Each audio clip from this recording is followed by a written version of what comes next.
Man, oh man, it's that time of the year, bro. It's that time of the year. WrestleMania season is underway. The road to WrestleMania is here. And the Royal Rumble, without question, is my favorite pay-per-view of the year. Whether you hate WWE or whether you love WWE, whether you complain about WWE every single week like we do here on Off the Script, or whether you suck the proverbial WWE schlong, the Royal Rumble is always a good time. It's always a good time, man. Not going to do a cold open today on Off the Script. Usually I do a really, really good cold open on Friday. And I'm not going to do one today. Why? Because I just have so much about the Royal Rumble that I want to get into. So much about NXT that I want to get into, man. But all I can honestly say is even though WWE television has not been good, and yes, clowns, it has not been good, for the majority of the shows that we've seen on television, it has not been good at all. Some segments here and there might be passable, but the overall feel of the show is that the quality of Raw and SmackDown in this new era have not been all that good. SmackDown a little bit better than Raw, but that's the normal week-to-week thing anyway. But Raw has not been good at all. Even though the shows have not been good at all, I have to commend WWE on a job well done. I really do. And this is the one thing that sticks out to me as a fan, as a lifelong fan of this product, and someone who considers the Royal Rumble his favorite pay-per-view. Normally, when we go into the Royal Rumble, the majority of the time, it's very predictable. Now, the men's side, you can kind of swing both ways on it. I feel like the men's is a little bit more predictable than the women's. Some of you might think the other way. Some of you might think that the women's is more predictable than the men, because it's always going to come down to who we've been discussing for the last couple of months. Charlotte, Becky. On the men's side, you got Drew McIntyre, you got Seth Rollins. Now we got the addition of Braun Strowman, who I'm sure is going to be in the Royal Rumble. But the overall feel of it is they got characters in place, but we don't know which direction WWE is going to swing that pendulum. Yes, Becky is in the match with Asuka for the SmackDown Live Women's Championship, but as I will discuss today, that doesn't mean that Becky's not going to be in the Royal Rumble. You know, Charlotte is advertised for the Royal Rumble, but who's to say that Becky Lynch doesn't show up in the Royal Rumble, whether she beats Asuka for the title or not? Maybe Sasha Banks pulls off a fucking miracle, gets on her hands and knees and prays to whatever god is out there, that she doesn't have another wardrobe malfunction, which most of you loved on Monday Night Raw. I kid. And yes, I seen it. But maybe she prays and a miracle happens that she beats Ronda Rousey. Maybe Ronda Rousey gets into the Royal Rumble and wins the Royal Rumble. You know, it's not by coincidence that Ronda Rousey took to the airwaves and said, man, you know, before my WWE career is over, I'd love to win a Royal Rumble. Why was that just all of a sudden said in build to this year's Royal Rumble? Maybe it's one of the options that WWE is pondering for Sunday night. Maybe Charlotte ends up winning the Royal Rumble. I have no idea. All we know is that pieces are in place. Some of them in place, some of them still dangling. But the end result is going to be one of unpredictability. I love that. And I'm in a position right now where, as long as we get what we want out of this, who cares? The journey is the best part of this entire build. We're along for the ride. And WWE has us in a position where we just want to see.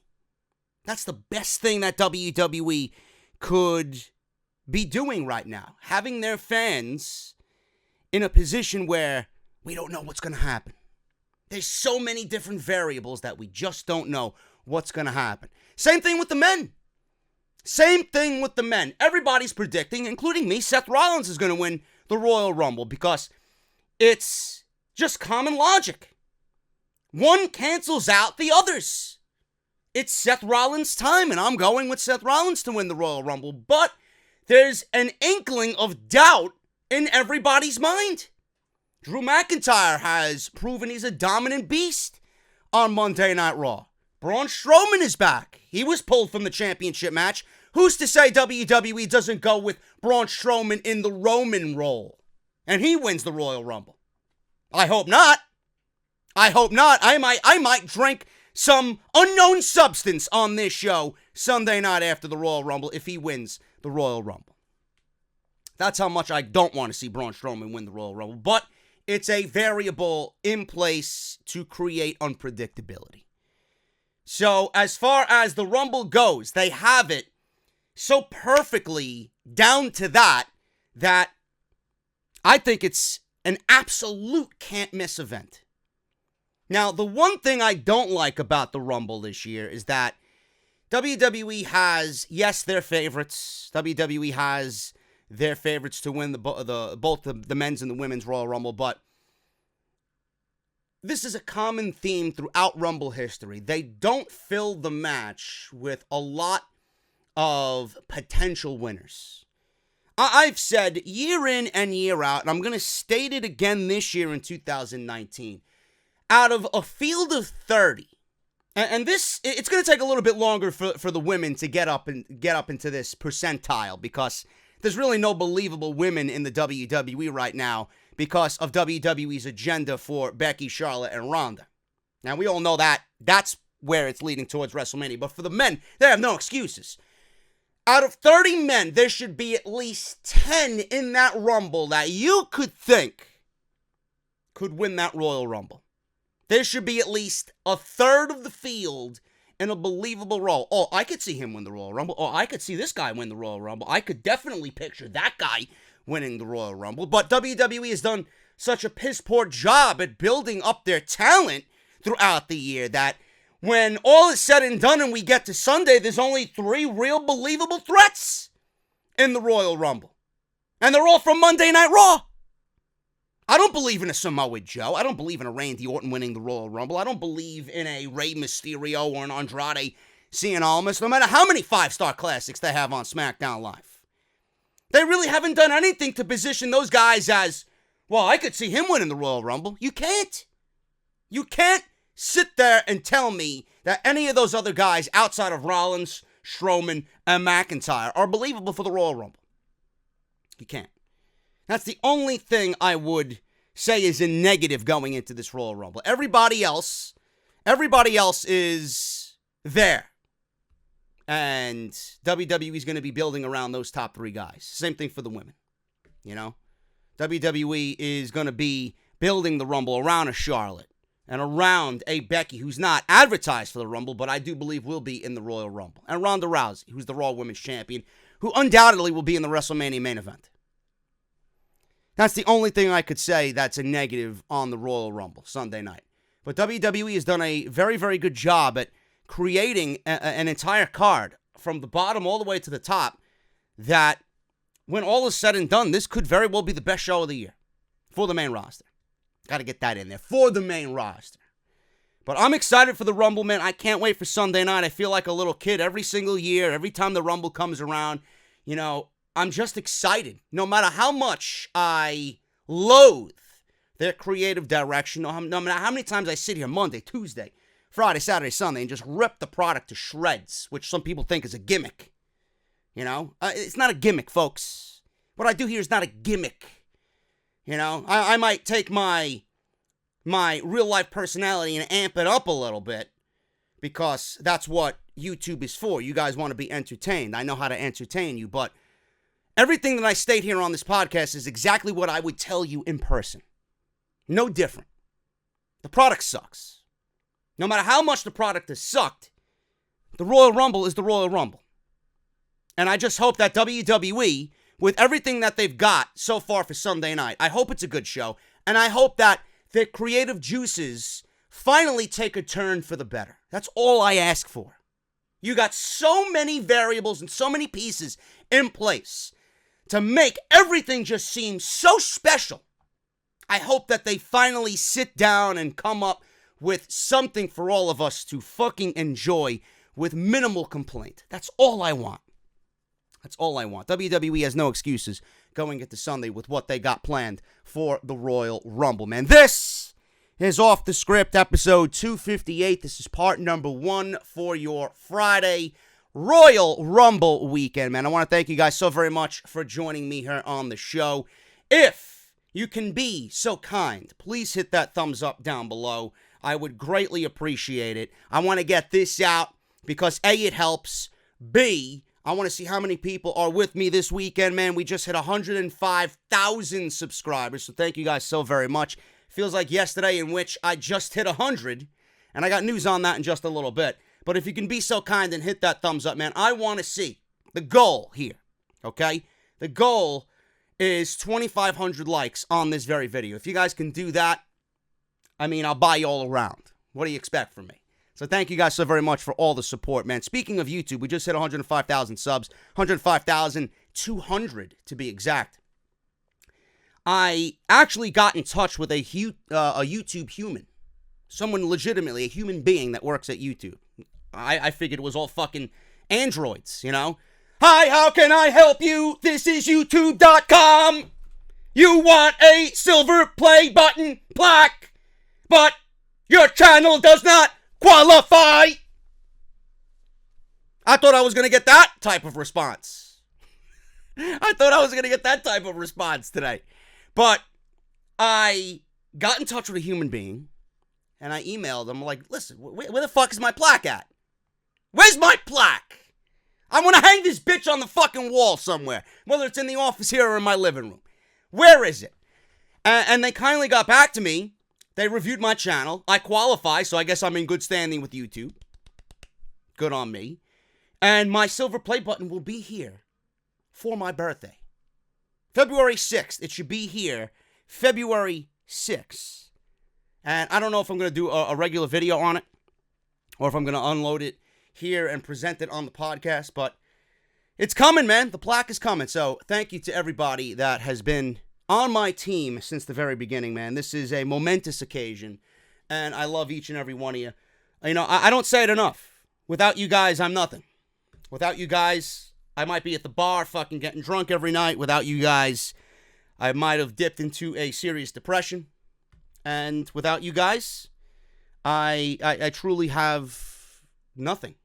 Really, this is what I love. This is what I do. Without you guys, I might not be with House of Glory. Without you guys, I might not even be, you know, I might not be successful at all. I might not have been in a position to finally set myself up for a fruitful and exciting future. It's crazy, man. You know, I'd still be working retail. I'd still be fucking cursing at the blue-haired cunt, you know? But I love you guys, man. Thank you guys so much for everything. So if you can be so kind and hit that thumbs up. And if you're not subscribed, please do so, man. Social media is where it's at. If you're not taking social media seriously, man, you're doing this YouTube thing and wrestling thing wrong. Follow me on social media, man. JD from NY206 on Twitter and Instagram. I've been on Instagram a lot more lately, posting clips of the show, showing off some of the content on the channel. So make sure you guys follow me on Instagram, at JD from NY206 on Twitter as well. I'll be live all weekend, man. Saturday with NXT, Sunday for the Royal Rumble, Monday for Raw, Tuesday for SmackDown. You guys know the deal, man. It's going to be a big week for WWE. You're going to want to follow everything on Twitter. Hit that subscribe button, man. It is imperative. If you guys want the best content in the YWC when it comes to podcast and wrestling coverage, you're going to want to hit that subscribe button and turn on that bell for all notifications. Follow me on Twitch as well, JD from New York. If you guys want to support the podcast via Patreon, patreon.com/JD from NY206. Man, thank you guys so very much for all your support. WrestleRumble.com is the official sponsor of Off the Script this weekend. If you guys aren't playing Wrestle Rumble for Royal Rumble, man, I don't know what the fuck you are doing. WrestleRumble.com has their Rumble Pick'em. The biggest pick'em outside of WrestleMania all year. What you guys are going to do is the following. Go to WrestleRumble.com, just like you see in the header right there. You're going to buy yourself an entry into the Royal Rumble Pick'em. 1 entry is $10. 3 entries is $20. 5 entries is $30. Now, I am not some brilliant human being, but I think the 5 entries at $30 is quite the steal. So make sure you guys go and do that. Not only are they doing the Rumble, but they're doing NXT as well. They're doing NXT as well, man. This is what you could end up winning if you come in first place and place in the top 5 for the Rumble Pick'em. First place is $1,000 cash. Let me repeat that. $1,000 cash. Second place is $100. Third place is $100. Fourth place is $50. Fifth place is $50. So no matter if you place first or fifth, that's a lot of cold beverages that you could buy yourself, or a nice dinner for you and your wife, or you and your girlfriend. $1,000 could take on a nice fucking vacation. Or you could just give some of it to me because, I have bills to pay. No, not really. I'm not like that. Some are in the community, but you aren't paying my bills. I could take care of that myself. Anyway, moving on.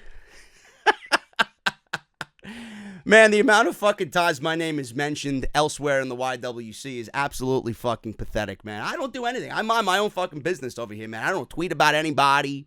It's strictly WWE. And people all just come out of nowhere, man, out of the woodwork, just hating me. Anyway, Royal Rumble Pick'em. They also have an NXT Pick'em, which if you place, you're going to get MVP points. You're going to get MVP points, man. So you can rank first and get 40 MVP points all the way down to 20th, and you'll get 25 MVP points. And at the end of the year, they'll tally all those points up, and you can win custom-made belts, you can win T-shirts, you can win a huge cash prize. It's really great, man. I got to shout out Matt from Wrestle Rumble. Not only is he, someone who I consider a very, very good friend. He's been supportive of the podcast for many years. I've hung out with him. I went to All In with him. We were in Pittsburgh together. We had an epic dinner when I was in Pittsburgh. Got a beautiful Mexican restaurant with Brian Goulash, man. 2 guys that I consider very, very good friends. And you got to go and support Wrestle Rumble, man. It's so fun. And I'm not saying that I'm going to predict everything that's right here. I just do this because I love doing it. It's always fun to even take the Royal Rumble, for example, which is it's going to be the hardest pick possible, but it's so fun picking, who you think is going to come out at a certain number, who's going to be a surprise entrant, who's going to be the Iron Man of the Royal Rumble, man. All these questions are going to be asked with the Rumble Pick'em, man. It's so much fun to take what Matt does here with Wrestle Rumble and then apply it to the real life thing. It enhances the overall watching experience. That's what it really does. And I want you guys to have fun, man, because I'm going to be in it. I'm going to be in it to win the $1,000, and I want you guys to be in it as well. And I would love if someone who listens to Off the Script wins that $1,000, man. That would be great. It would be a great coup for the podcast here, man. So thank you guys so very much for supporting Wrestle Rumble. WrestleRumble.com. Not only Rumble, but NXT. Get your votes. Get your pick'ems in now. And they are also on Pro Wrestling Tees. So if you guys want to look up Wrestle Rumble on Pro Wrestling Tees, you could go get yourself a nice little Wrestle Rumble t-shirt while you're at it. Speaking of the t-shirts, man, Barbershop Window is the official online shop of Off the Script. Barbershopwindow.com/offthescript. Use code BSHOP10 for 10% off every single purchase. If you guys want to support the podcast, man, there's no better way than to represent with a t-shirt. Thank you to everybody that sent me pictures of, your purchases this week. I absolutely love it. I like every tweet. So make sure you guys go and get it, man. 17 designs in total for the Off the Script online shop. The best looking designs in the podcast game. Absolutely no question. These are professionally done. They're not done with Microsoft Paint. We don't use Teespring. It is all professionally done, man. So make sure you guys go get your t-shirts. Barbershopwindow.com/offthescript. Code BSHOP10. And I got to shout out my boy Salrex, man. He's been doing a lot of work for me. A lot of you guys have noticed the quality of the thumbnails, the layouts. Salrex has come to me with probably the best looking design possible. And we're going to be unveiling that this weekend on the podcast, man. So you're going to want to watch tomorrow's show for a brand new t-shirt, man. The reaction to it on my Instagram was absolutely fucking crazy, man. My private messages on Instagram blew up to a point where I couldn't read them all. Everybody's like, I have to get this shirt. This is going to absolutely outdo Negan. JD is Negan. I'm like, holy shit. Now, the thing is, it's probably not going to get approved by Barbershop Window. I am in constant email communication with Ryan Barkin over at Pro Wrestling Tees. He's the CEO of Pro Wrestling Tees, and I know for a fact he's not going to approve the t-shirt. Not because it's not an original design. It is absolutely 100% an original design. It just, right now, is a conflict of interest with what's going on with AEW.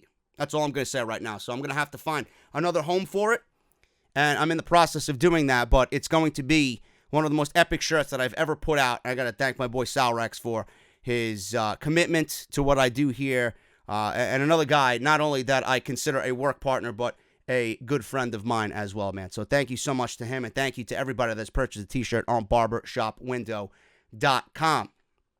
Got to shout out my guys over at Harry's, man. Harrys.com/script. Now, Harry's has been with me all year, man. All year. All through 2018 and on through 2019, man. I love the partnership I have with Harry's. It's something that I use every single day. Now, I know we just hit the Royal Rumble weekend, but what are you guys doing about your shaving needs for the new year? What was your New Year's resolution, man? How does Harry's tie into your New Year's resolution? You know, Harry's wants you to be smarter with your personal finances. You know, Harry's can save you about $100 a year if you're a regular shaver like I am. I shave once a week. I only need once a week. I don't think I could do 2-3 times a week like some other people do, man. I do once a week. You know, take better physical care of yourself. Harry's products have won tons of awards, including the 2018 Esquire Grooming Award, and it's something that's absolutely going to keep you looking and feeling great, no question. I feel fantastic every time I shave with Harry's. Now, what I personally love about Harry's, man, I have sensitive skin. I have incredibly sensitive skin. No matter if I use another product for my shaving needs, I've always found myself cutting myself with other products. I've been using Harry's for over a year, man. I have not cut myself once at all. It's the smoothest shave possible. And I believe if you guys do that and feel the same way I do, you're going to find the same results. Now, Harry's has partnered with Off the Script because they want to get you and your New Year's off to the right start.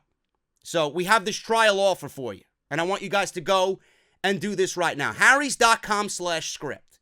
Harrys.com/script. What you guys are going to get is a $13 value. $13 value. And everything you need for a close, comfortable shave, absolutely free. You're going to get a razor handle. You got the color of 3 choices to choose from. Orange, the navy blue, and the evergreen. You're going to get a 5-blade razor with a lubricating strip and a trimmer blade. You're going to get a rich lathering shave gel bottle, 2 ounces, generous bottle of their shave gel. It soothes, it hydrates, it smells fantastic, and it's going to leave a nice tingling sensation on your skin, man. And you're going to get a travel blade cover as well, whether you guys like to go on the road or if you just want to keep it looking nice in your medicine cabinet, man. A travel blade cover, all for free. All you guys have to do is pay the shipping and handling, man. Harrys.com/script. 100% quality guarantee. If you don't love your shave, let them know.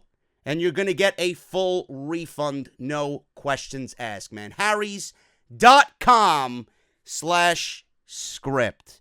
Thank you guys so very much for all of your support right here on Off the Script, man. I got so much Rumble news, man, my head is going to explode. My head is going to legitimately explode. I want to start off with the NXT TakeOver Phoenix show, and we're going to do the preview and predictions for that quickly right now, and then we're going to get into the Rumble. TakeOver, just like Philadelphia last year, is, I feel, one of those events that is flying. For some reason, I feel like it's flying under the radar. I don't know why I feel that. I feel like WWE, with some of the things that they did on NXT TV, have not really just gone out there to heavily promote the show. And I've made a mention, some think it's an excuse. I've made a mention that maybe WWE realizes that they don't need so much build for the Rumble weekend because everybody's going to be watching the Rumble weekend anyway. And what they've given us already with NXT, with Black and Ciampa, I mean, if you've been following the storyline, I mean, this pretty much sells itself. Aleister Black was hurt. He never made SummerSlam. He was out. He lost the title because of a technicality. Mr. Johnny Gargano cost him the championship. He got hurt. And then it was Gargano and Ciampa at SummerSlam. And now Black is back. Black lost the title due to unfortunate circumstances. He never got his rematch. This is his rematch. He took care of Johnny. Now he wants Ciampa. It's simple. If you've been following the show, it's brilliant. They took something that, at the time, was a huge negative. And people looked at it like, oh shit, what the fuck are they going to do now? And here we are. Black is healthy. And it all just is coming together. Brilliant. I don't know what else they need to do. All they needed to do was sell the physicality of this match and the thought of Aleister Black seeking revenge. That's all they had to do. So not much needed to go into that. Johnny, on the other hand, I was thinking, what does Johnny do at TakeOver? Why not give everybody a 5-star classic before it even happens? Johnny versus Ricochet. Take my fucking money, man. Those two could stand there and fucking look each other in the eye for 30 minutes. It's going to be a fucking 5-star classic. I can't wait. I'm like a little fucking kid in grade school, just thinking of the possibility of this match after it's all said and done. It's going to be the match of the weekend. I don't give a fuck what else is happening on Royal Rumble weekend, man. That is going to be the match of the weekend. Johnny and Ricochet? Come on. If you're not excited about that, I don't know what the fuck you're doing or who you are. You might not even be a human being at that point. Then we got Baszler and Bianca Belair. You know, a new match, fresh match. Bianca deserves a title shot. She's getting it at TakeOver. Then we got Cassius Ohno and Matt Riddle. Another match where it's been nicely built up. Ohno wants to take all the newbies coming in, trying to take his spot. He wants to take care of them. And Ohno's been doing a very, very good job at being that heel in this entire feud going on with Matt Riddle. And then we got the War Raiders and Undisputed Era. Another match that really doesn't need any explanation, right? The War Raiders have been built up through NXT as a dominating force. Nobody's really beaten them yet. They went into War Games and stole the show. They beat the Undisputed Era. Now they want a title shot. There's not much to really sell there. There's not much to really sell. So I'm looking forward to this show, but I do feel WWE skimped on this because what else could they possibly do to tell these stories? Nothing. These are stories that have been built, and this is why I love NXT so much. These are stories that were built up in the beginning of the year coming out of WrestleMania. These stories have been coming out of WrestleMania last year, and now they're all coming full circle here in January 2019. I love it. Long-term storytelling for NXT. This is just a culmination of everything. Self-explanatory. If you've been watching the show, you know where all these stories were and how they progressed through 2018 on into TakeOver Phoenix. Ciampa and Black. This is going to be a 5-star classic. I love the intensity of Ciampa and Black when they're in the ring together. Black has been on another level. Coming back from injury, seeking revenge. He's been playing the role perfectly. His promos have been fucking on point. The guy is going to come in there and look to kick Ciampa's fucking beard off. And I can't wait to see the physicality that these two give us on Saturday night. I just don't see Ciampa losing the championship. Because we all know the money matches Ciampa and Gargano at Brooklyn. WrestleMania weekend. There's no way Ciampa's losing that title. Ciampa, no matter how you feel about Ciampa, he is still the number one man in that company. Or in NXT. I don't want to say the company. He's the number one man in NXT. No question. He's at the very top of everything in that company. He's still the very best at what he's doing. And there's no reason to take the title off of him. Black, I feel, is due for a main roster call-up. Triple H actually said that there could be more call-ups after WrestleMania, and I do believe Black is going to be one of them. I don't think they're going to call up many more, but Black is definitely one of those individuals going to get called up to the main roster. And I would put him right on SmackDown Live. Ciampa's going to win. Ciampa's going to go on to WrestleMania and lose the title in Brooklyn on Friday night. Brooklyn number 5 TakeOver. He's going to lose it to Johnny. And I honestly think Johnny Gargano right now is kind of warming up to Ciampa a little bit, but I think it's one of those situations where Johnny is going to sink himself down to Ciampa's level just to kind of gain trust from Ciampa, and then when the moment is right, he's going to stab Ciampa in the back. Ciampa is going to get a taste of his own medicine from Johnny. That's what I think is happening. Ciampa's going to win this match. It's going to be the second best match of the night. I don't think Johnny and Ricochet can be outdone, honestly. I honestly think that is going to be the match of the night. But with Ciampa and Black, Ciampa is going to barely squeeze out a victory, and he's going to retain the NXT Championship at TakeOver Phoenix. Johnny and Ricochet, a lot of people going with Ricochet in this moment. I just can't see that, because if Johnny is being built up as someone who is, I guess, contemplating teaming up with Ciampa, you want to have him look strong. You don't want to have him look weak. So, if there was ever a moment to take the title off of Ricochet, it's now. And Johnny's about wins and championships. What better way than Phoenix to win and become a champion in your first outing of the year? This is going to be the match of the night. Probably, it may be match of the year. It's funny how Johnny and Almas last year in January at TakeOver, Royal Rumble weekend, stole the entire weekend. Match of the fucking year. I am thinking the same thing with this match on Saturday night. And the funny thing is, I met Johnny at the Evolve 120 show. And I didn't have a lot of time with him, but I briefly told him, I love everything you're doing. You made NXT what it is today. I got to thank you for all your hard work for making NXT what it is today. The storyline with Ciampa, brilliant. And I told him, last year, you were my number 1 match of the year in all of wrestling. Johnny and Almas at TakeOver Philadelphia. I don't think it's by coincidence that he said, oh yeah? We're going to top that this year. I think Saturday night is the night that they top Almas and Gargano, Philadelphia TakeOver. Johnny and Ricochet are going to top what they did last year. That's my prediction. It might not happen, it might come close, but I'm hoping that he does. It's going to be a brilliant fucking match. I think Johnny's going to end up winning and becoming the new North American champion. We got Shayna Baszler and Bianca Belair. Bianca Belair is going to be a big deal in the WWE, man. She's going to be a big deal in the WWE. The woman has all the aspects of a breakout megastar. She's got the look. She's got the ability. She's got the gimmick. She has it all, man, and she's great in the ring. For someone who was in the first Mae Young Classic and, she was rough around the edges, you take her now and place her in this role a year and a half later, this woman is going to be a megastar, man. Imagine. I'm already having visions of Bianca versus Sasha, Bianca versus Asuka, Bianca versus Charlotte.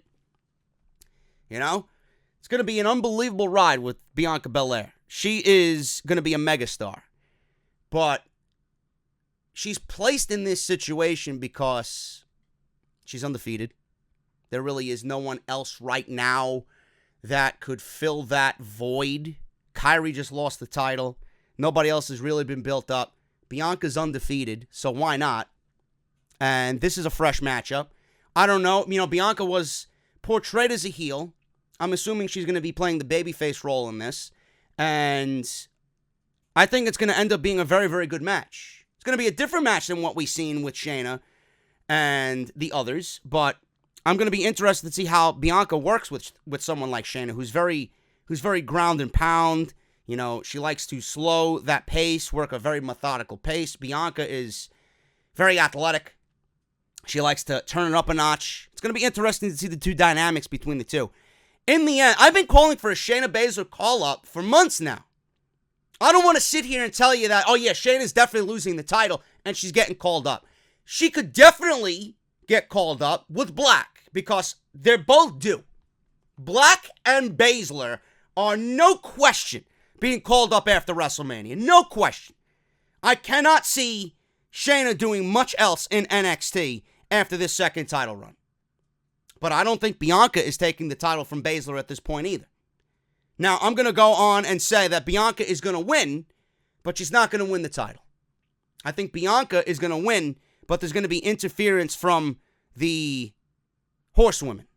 We're going to get Duke and Shafir interfering in this. I don't know what they do in Brooklyn with Shayna Baszler. I don't really know. But Bianca is going to remain undefeated, and she's going to walk out of Phoenix without the NXT Women's Championship. So I'm going with Bianca Belair as a DQ. As long as we get clear-cut winners in the Ciampa Black match and then the Johnny Ricochet match, I think a DQ here is not going to really throw anybody for an angry loop. So WWE could get away with a DQ finish here because it makes sense. You don't want to beat Bianca. Why would you beat Bianca? And why would you take the title of Shayna right now? Unless she's getting called up. And she's going to show up on Raw or SmackDown on Monday and Tuesday following the Rumble, which I don't see happening. So I'm going with Shayna retaining the title, but losing as far as the disqualification goes. Bianca wins by DQ. War Raiders versus Undisputed Era. Undisputed Era arguably has been the best tag team in all of WWE as far as just what they've done work rate-wise. Defending their gold anytime that they have. The matches that they've put on. These guys are brilliant. Roderick Strong and Kyle O'Reilly have been absolutely brilliant as NXT Tag Team Champions. But the War Raiders, I do believe that they're undefeated. Someone correct me if I'm indeed wrong on that, but they've been built up more so than anybody else. I mean, we got your Lorcans and Birches that are now being built up. You had your Mustache Mountains. You have your Street Profits. You got your Forgotten Sons. But nobody's really been built up outside of Undisputed Era like the War Raiders. And I think for all that WWE has done with the War Raiders, I think it would be silly if they don't win the NXT Tag Team titles. I'm going with the War Raiders. And the Undisputed Era, you know, I know Adam Cole has been on TV saying that he's going to be the world champion. Bobby Fish is going to be North American champion. The Undisputed Era, as far as Kyle O'Reilly and Roderick Strong, are going to be tag team champions. Adam Cole stated that they're going to own all the gold in NXT, which makes me wonder if they're going to add a female to the Undisputed Era faction. Could be. I don't know. But I'm going with the War Raiders because it just makes no sense to me to build this team up as far as this dominance and then have them go into this and lose. Or maybe they lose by DQ, which I don't see happening because I'm giving the DQ nod to the women's match. I honestly think the War Raiders win here clean, and then the Undisputed Era lobbies for a rematch somewhere down the line. So, whether you look at it from Undisputed Era's standpoint or not, War Raiders' standpoint or not, I'm going with the War Raiders because nothing else really makes sense to me. Now, the rematch thing, you're probably wondering, well, JD, the rematch clause is antiquated, it's gone. Undisputed Era might have to get back in line to get a championship match, but I don't know if that is going to filter down into NXT. Maybe the rematch is one of those things that hasn't been done away with in NXT. I don't know. So we'll see what happens. But I'm going with the War Raiders to win the NXT Tag Team titles. And then Matt Riddle and Cassius Ohno, I'm going with Matt Riddle is going to defeat Cassius Ohno in what I think will be the opening match to NXT TakeOver Phoenix. I think this is going to be their longest match. I think Ohno is really going to bring the best out of Matt Riddle here and vice versa. I'm going with Matt Riddle because there's absolutely no reason why Matt Riddle should lose this early in his NXT run, man. That is my NXT preview and predictions. I will be in Orlando on Tuesday night. I'll be in my hotel room Tuesday night covering SmackDown with a cold beverage. Wednesday, I will be meeting and greeting you guys. I'm going to set up something very close to Full Sail so that I could leave, have a few cold beverages, go to Full Sail, and then do what I got to do there. I will let you guys know on Twitter. It is imperative that you follow me on Twitter if you guys want to meet with me. If you're going to be in Orlando, you want to meet with me, sit down, have some lunch, have a few cold beverages, bullshit, like we did when we were in Orlando for WrestleMania and we did our nice little meet and greet. A lot of you guys came out. Can't wait to see you guys, and I will make sure you guys are aware of what's going on social media. Please follow me on Twitter at JD from NY206, man. Before we get into the Rumble, which I got plenty of news on the Royal Rumble, man, I got to shout out my sponsors, man. Audible, audibletrial.com/offthescript. What you guys are going to do here is the following. You're going to go to audibletrial.com/offthescript. Audible is going to give you guys 30 days free of their service. And they're going to give you one free audiobook of your choice. Now, you go through the sign-up process, right? Then you go on your mobile device or your iPad, Android tablet. You're going to download the Audible app. It's absolutely free. And at that point, you're going to have 30 days free to browse Audible service. No charge at all. Then they're going to give you a free audiobook. But here's the best part about it, man. Not only when you sign up, you're going to get 30 days, you're going to get the audiobook. If you feel like Audible's for you, you can stay on for the allotted amount that they ask of you for sign up. Or if you don't feel like Audible's for you, you can cancel it anytime within the 30 days. You can cancel on day 1, you can cancel on day 29. It doesn't really matter. And anywhere in between. You guys can cancel Audible at any time within the 30 days and still keep your audiobook for free. audibletrial.com/offthescript. You're basically getting something for free for doing absolutely nothing. You're listening to this show. You're listening to me speak for 2 hours, and you're getting something for free, man. In a world where people are listening to more podcasts like Off the Script, more podcasts like The Solid Monster Sounds Off, and Justin LaBar, and Steven Larson. A lot of people are listening to audiobooks as well, whether you're commuting to work, whether you're at home just relaxing in a nice hot tub with a glass of wine, whether you're doing chores around the house and you want something to listen to while you're working around the house, man. Audiobooks and podcasts are becoming the thing now, man. Audible is giving you a free trial of their service and a free audiobook. Take advantage of this. audibletrial.com/offthescript. Now that that's all over with, man, let's talk about the 2019 Royal Rumble. Now, we all know that Royal Rumble is taking place in Phoenix, Arizona at Chase Field, the home of the Arizona Diamondbacks. And Chase Field themselves are getting ready for the Royal Rumble. So much so that they want to have clogged arteries and heart attacks await everybody that enters Chase Field on Sunday afternoon. What do I mean? Chase Field is selling an incredibly unhealthy hamburger for the Royal Rumble. Chase Field will be selling what is now called the Royal Rumble Burger during the big event. And it's way more than just a fucking hamburger. Now, a little fun fact here. Man. You give me hamburgers, you give me steak, and you give me a grill. I guarantee you, man, I'll be winning awards on the Food Network. Put me next to fucking Bobby Flay, bro. I'll be fucking out cooking him. You know, grilling with Bobby Flay. Bro, grilling with JD, man. Wouldn't that be a good Food Network show? Just take what I do here and put it on Food Network, man. Ratings galore. Anyway, seriously, in all seriousness, I love grilling. I remember when I'm with my buddy Sean, man, this was a while back. The chicken that we make, the steak that we make, man, I love experimenting in the kitchen, man. One of my main go-tos on the grill, man. First of all, if you're grilling anything, 24 to 48 hours marination time is a fucking key. I'm telling you right now. I have this dish that I do, marinating. I'll take chicken, whole chicken breast. It's got to be organic. Organic chicken breast. And you clean it, you wash it off. You put it in a nice big pan or pot, whatever. You take seasonings. This is one of those random things. You season how you like, I'm sure. I season how I like, man. It's got to be salt, pepper, garlic, onion, whatever, basil, parsley, Parmesan cheese. I feel like I'm fucking talking about Titus Catering over here. Anything. It's up to interpretation how you want to marinate and season. But what I use, man, I season it, right?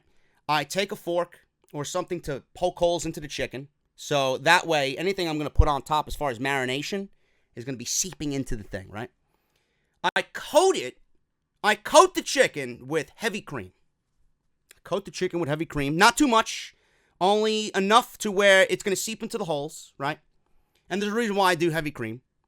And then, my main chicken is I take blueberry vinaigrette. Yes, blueberry vinaigrette. You can find it. I got places where I could go and find blueberry vinaigrette. It's a blueberry vinaigrette. And you douse that motherfucker with the blueberry vinaigrette. And you leave it in the refrigerator for 24 to 48 hours. Man, when I tell you the look that he had when I uncovered it, bro, this is what we're going to put on the grill. He smelled it, and he's like,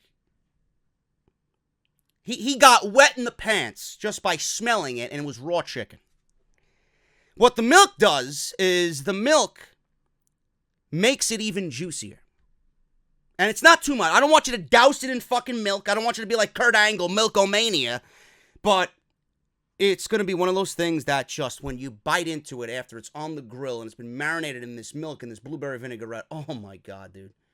Oh my God. I love skirt steak as well on the grill. Nothing better than a nice cut of skirt steak, man. You take me to a Mexican restaurant, I'm getting a skirt steak every single time with that fucking chimichurri sauce.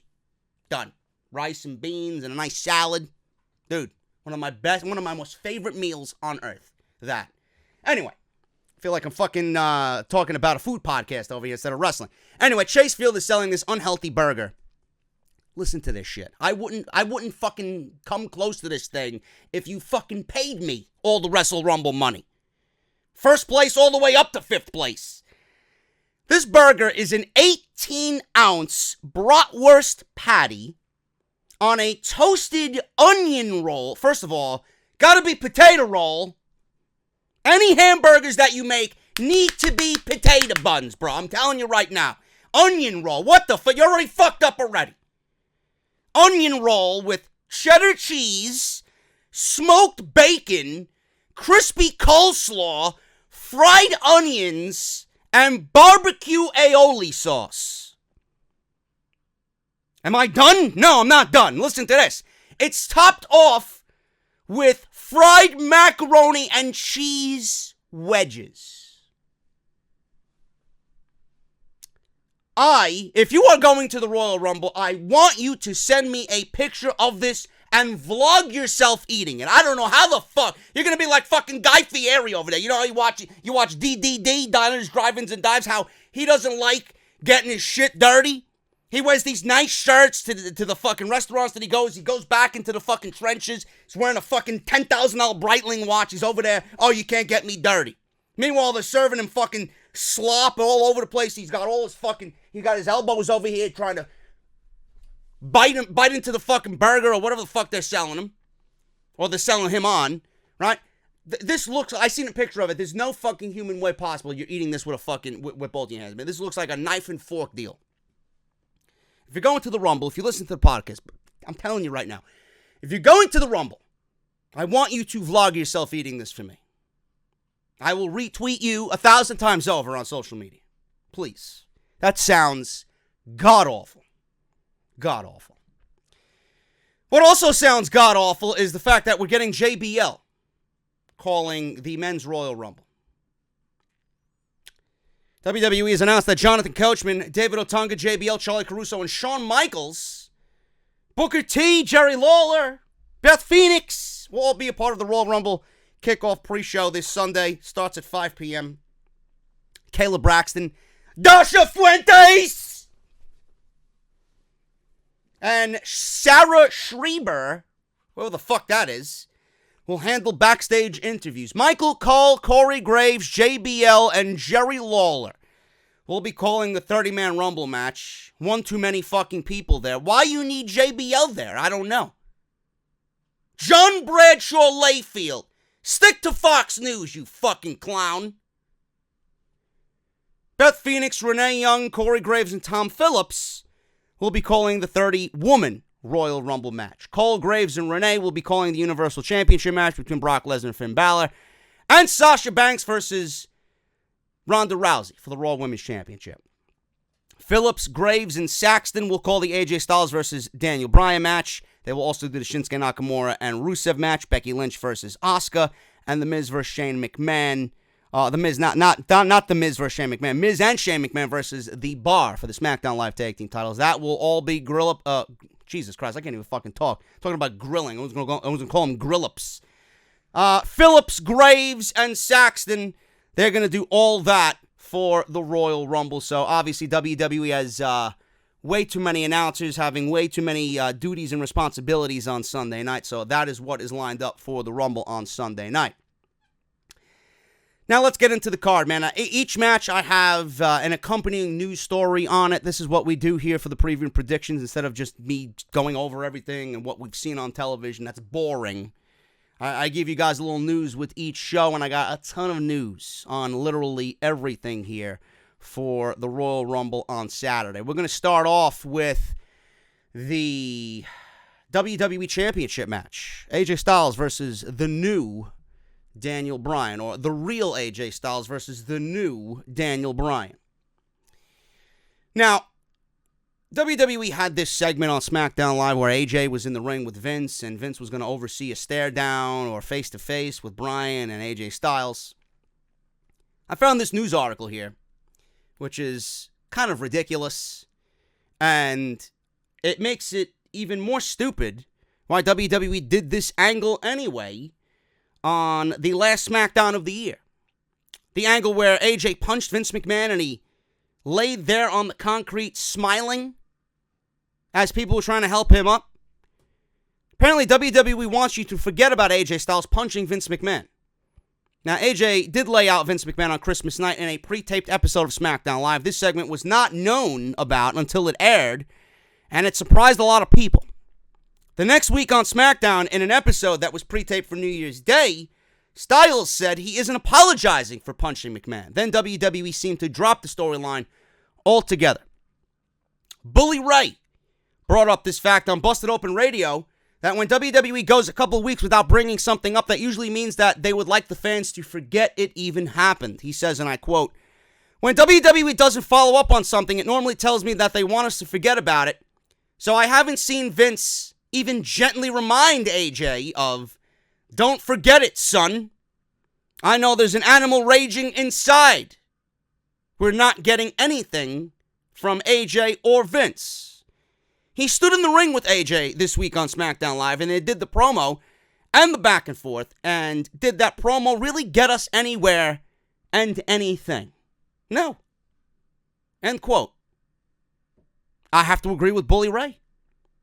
Now, I'm going to be honest with you. Because I'm always honest with you guys. I honestly forgot that angle even happened.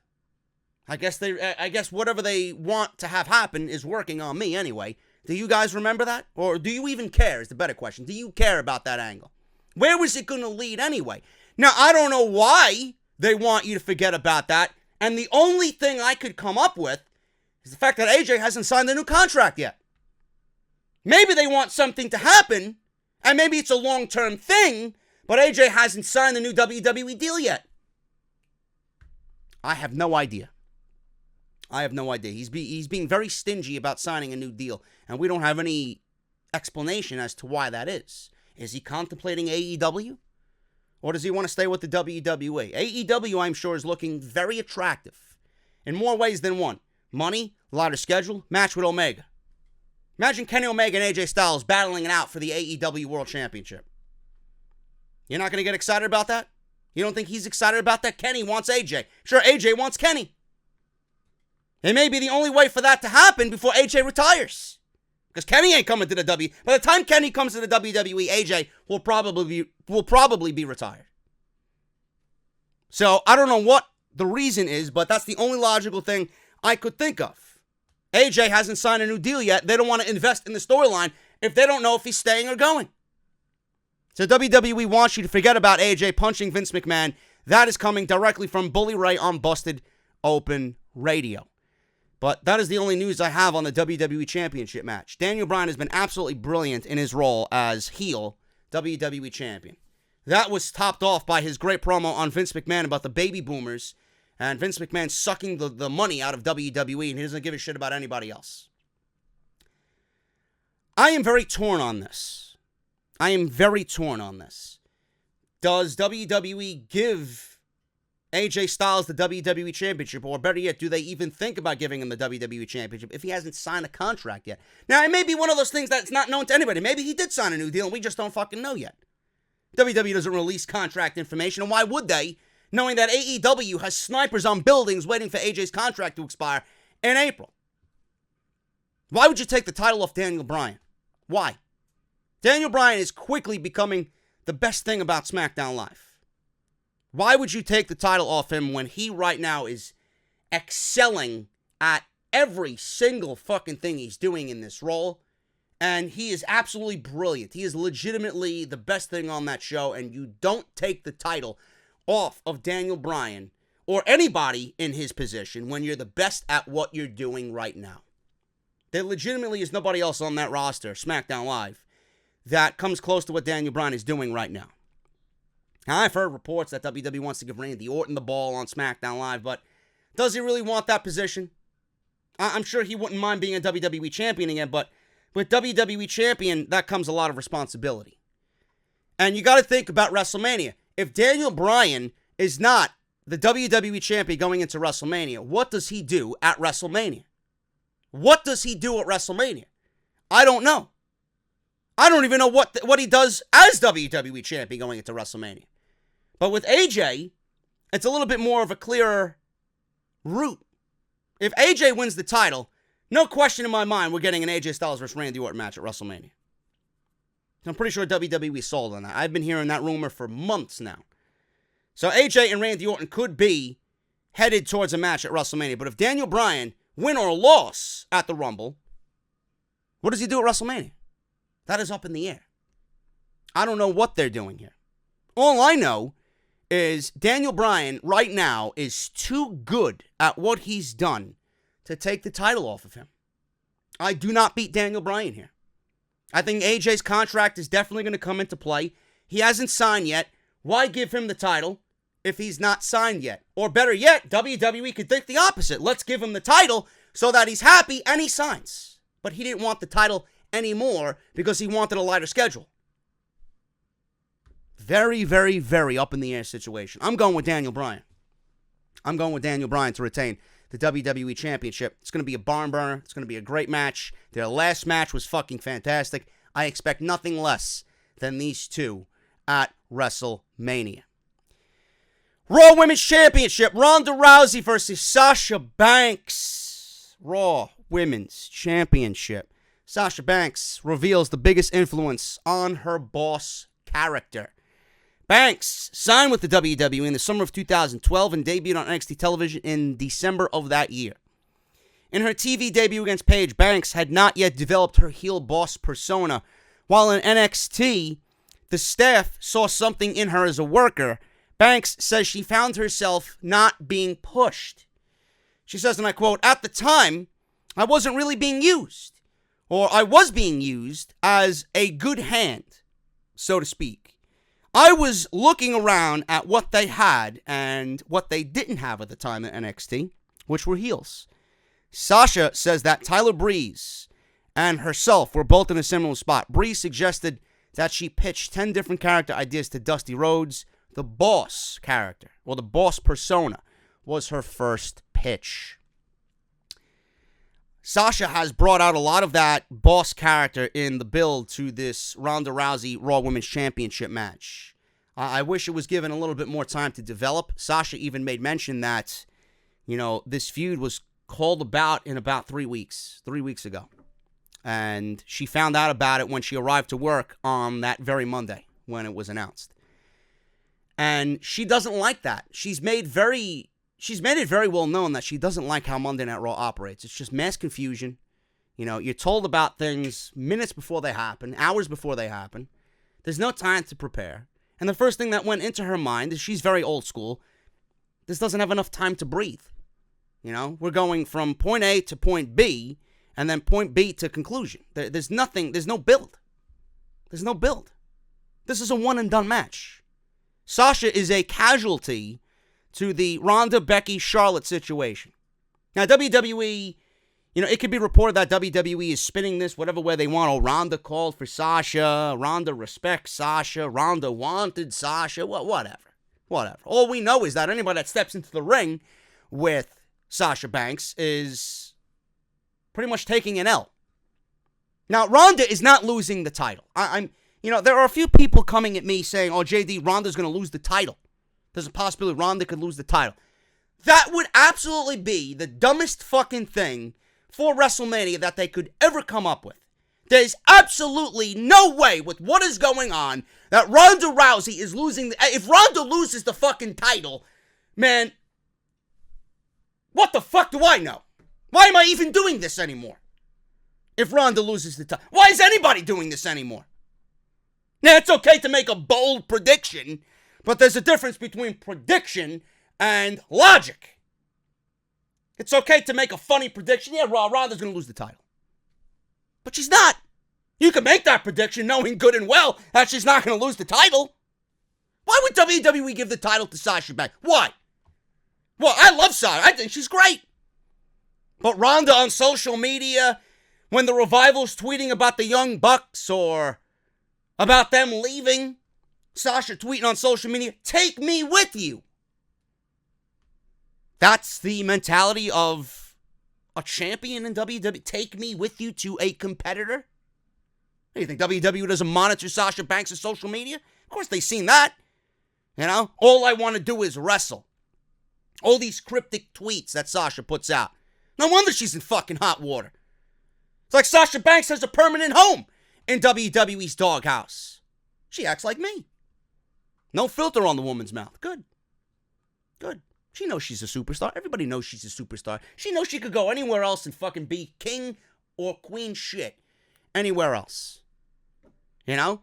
But Sasha Banks, she's not winning this match.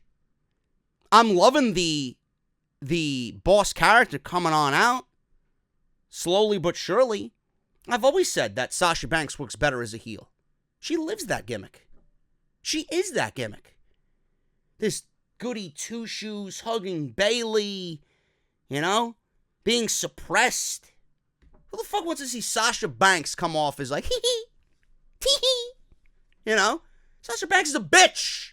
She's a bitch. She's the boss.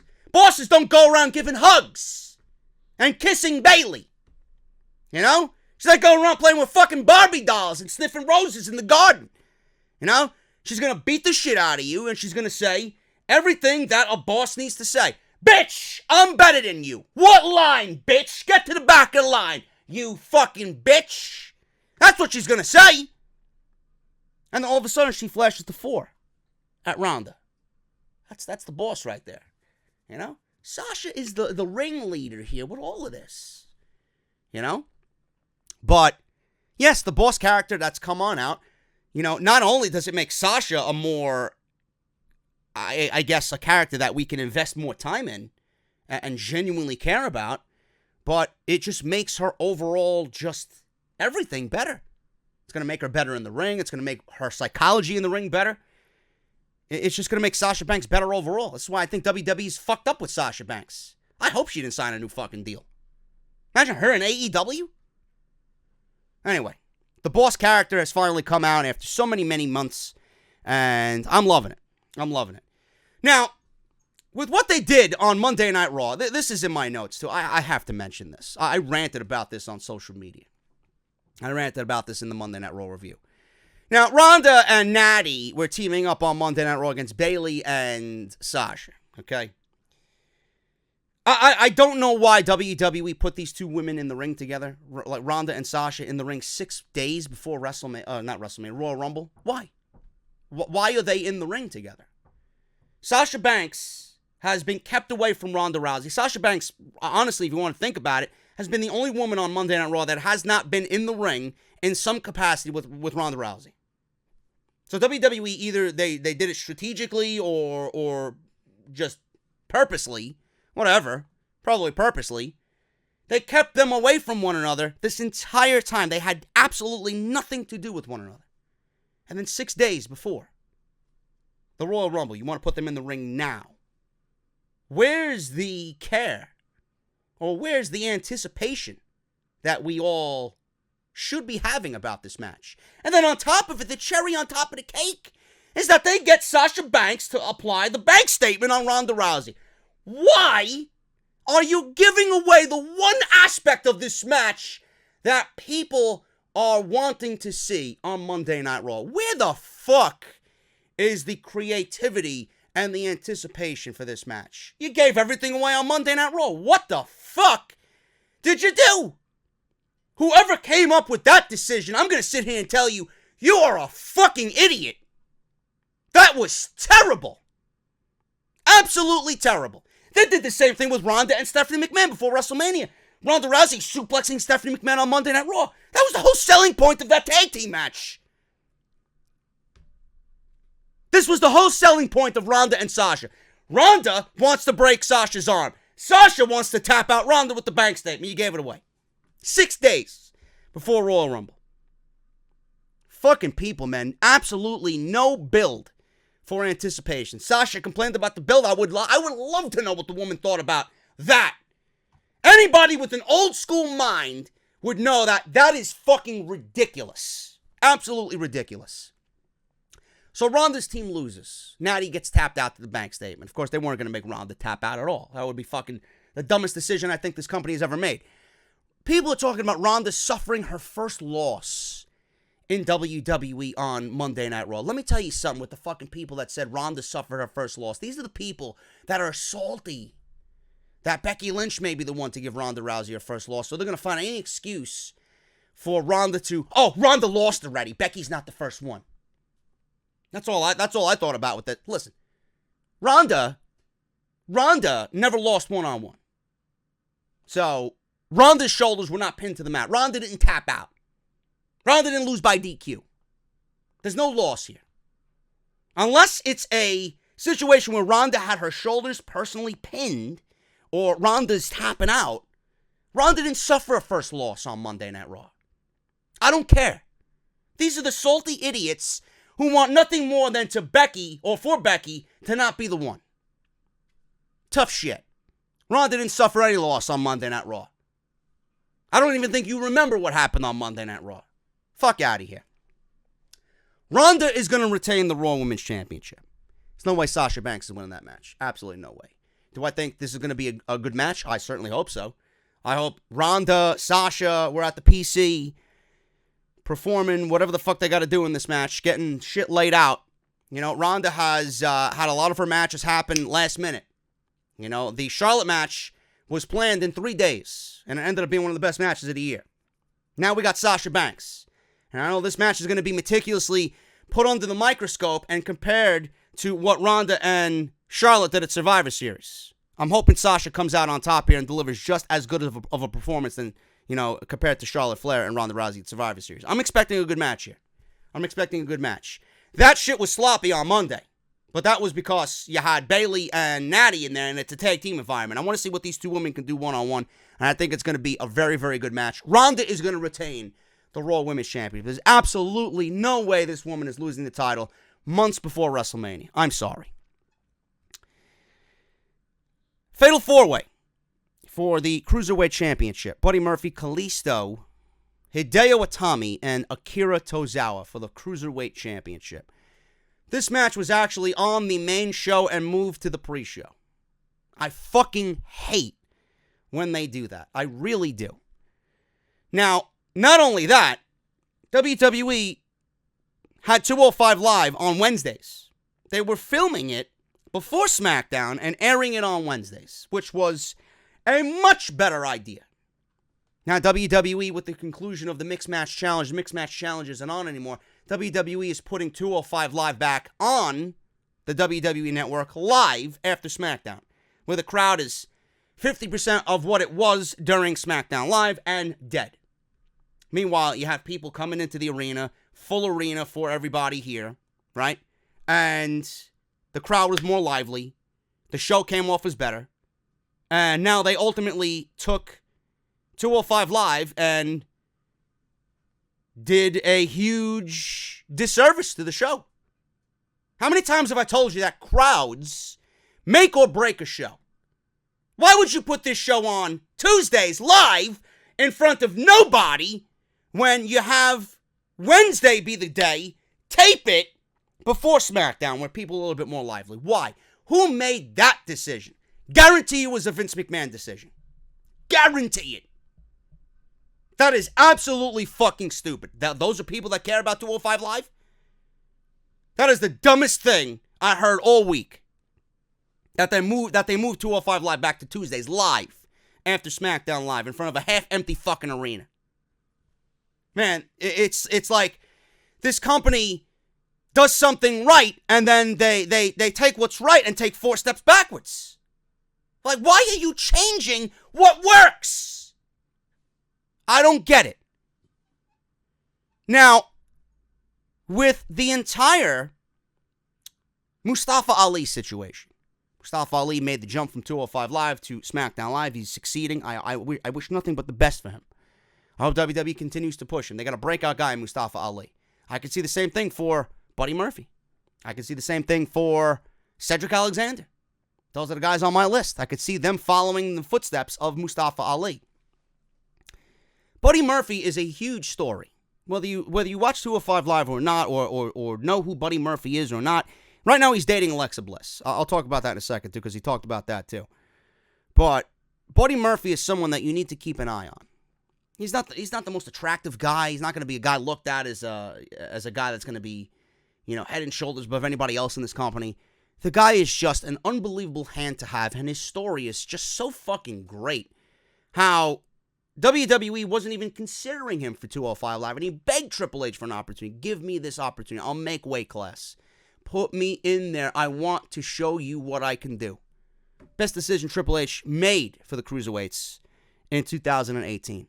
He was actually on Lillian Garcia's podcast, Chasing Glory, and he talked about how he went against WWE management. He says this, and I quote, "I need my alone time. I like to watch movies and play video games, eat food. That's me. Wrestling's work like I've got a passion, but it's a work. It's a goal. I've got to work towards that goal." So that goes back to the indies, because I'd rub people the wrong way just because I wouldn't hang out with them. I'd do my own thing. So it was the same time when I got to NXT. I was a shy guy. I didn't want to talk to anyone. Like, hi guys. I didn't want to interrupt anybody and be that guy who interrupts and becomes social. So I just kind of want to be the guy that sits on the side of the wall. I can find some similarity in that because, I feel the same way in any aspect of my life. Really, I don't like bothering anybody.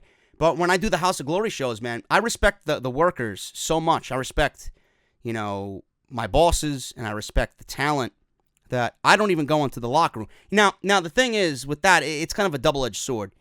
I get there, I do my own thing. My job is to make everybody look and sound good with the story I'm trying to tell in the ring, with the in-depth notes that I take, so that everybody watching at home, or if they watch it on a YouTube video, on the channel, on Instagram, on Twitter, whatever clips go up, that they get a story behind everything that is being told in the ring, whether it's how something came to be, how these two guys are just, beating the shit out of each other, where it's going, where they came from before House of Glory.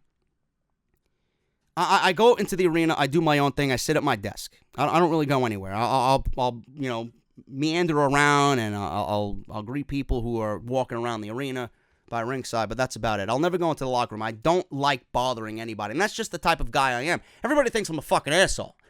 Everybody thinks I'm some fucking prick, this fucking nasty motherfucker, man, but,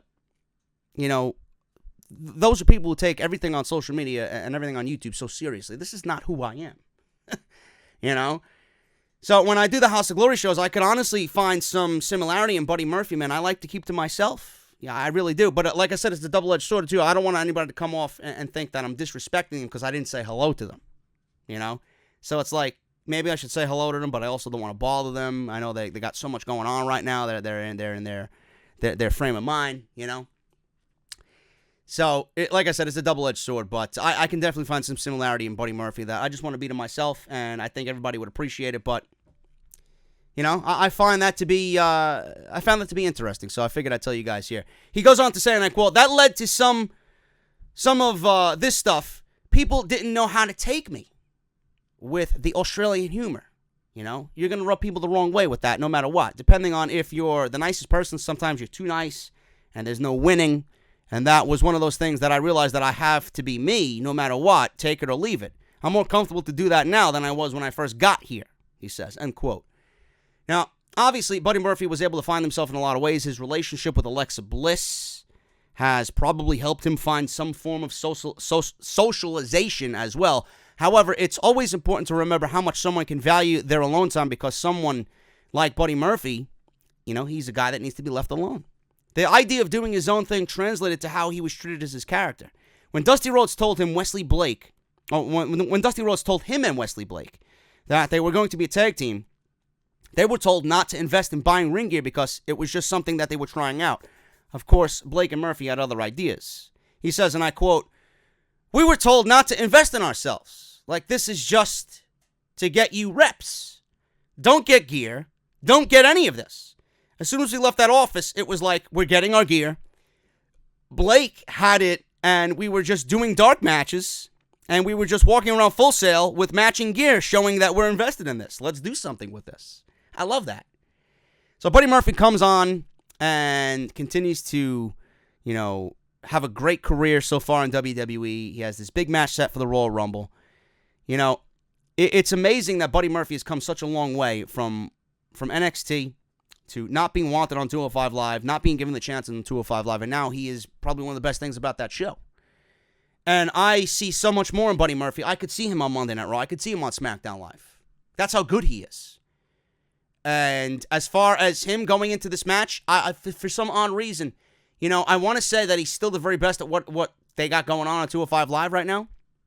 But I would not be surprised. I'm telling you right now, the AEW effect is going to be felt all over, man. Whether it's with the big guys, whether it's with the tag teams, whether it's with the cruiserweights.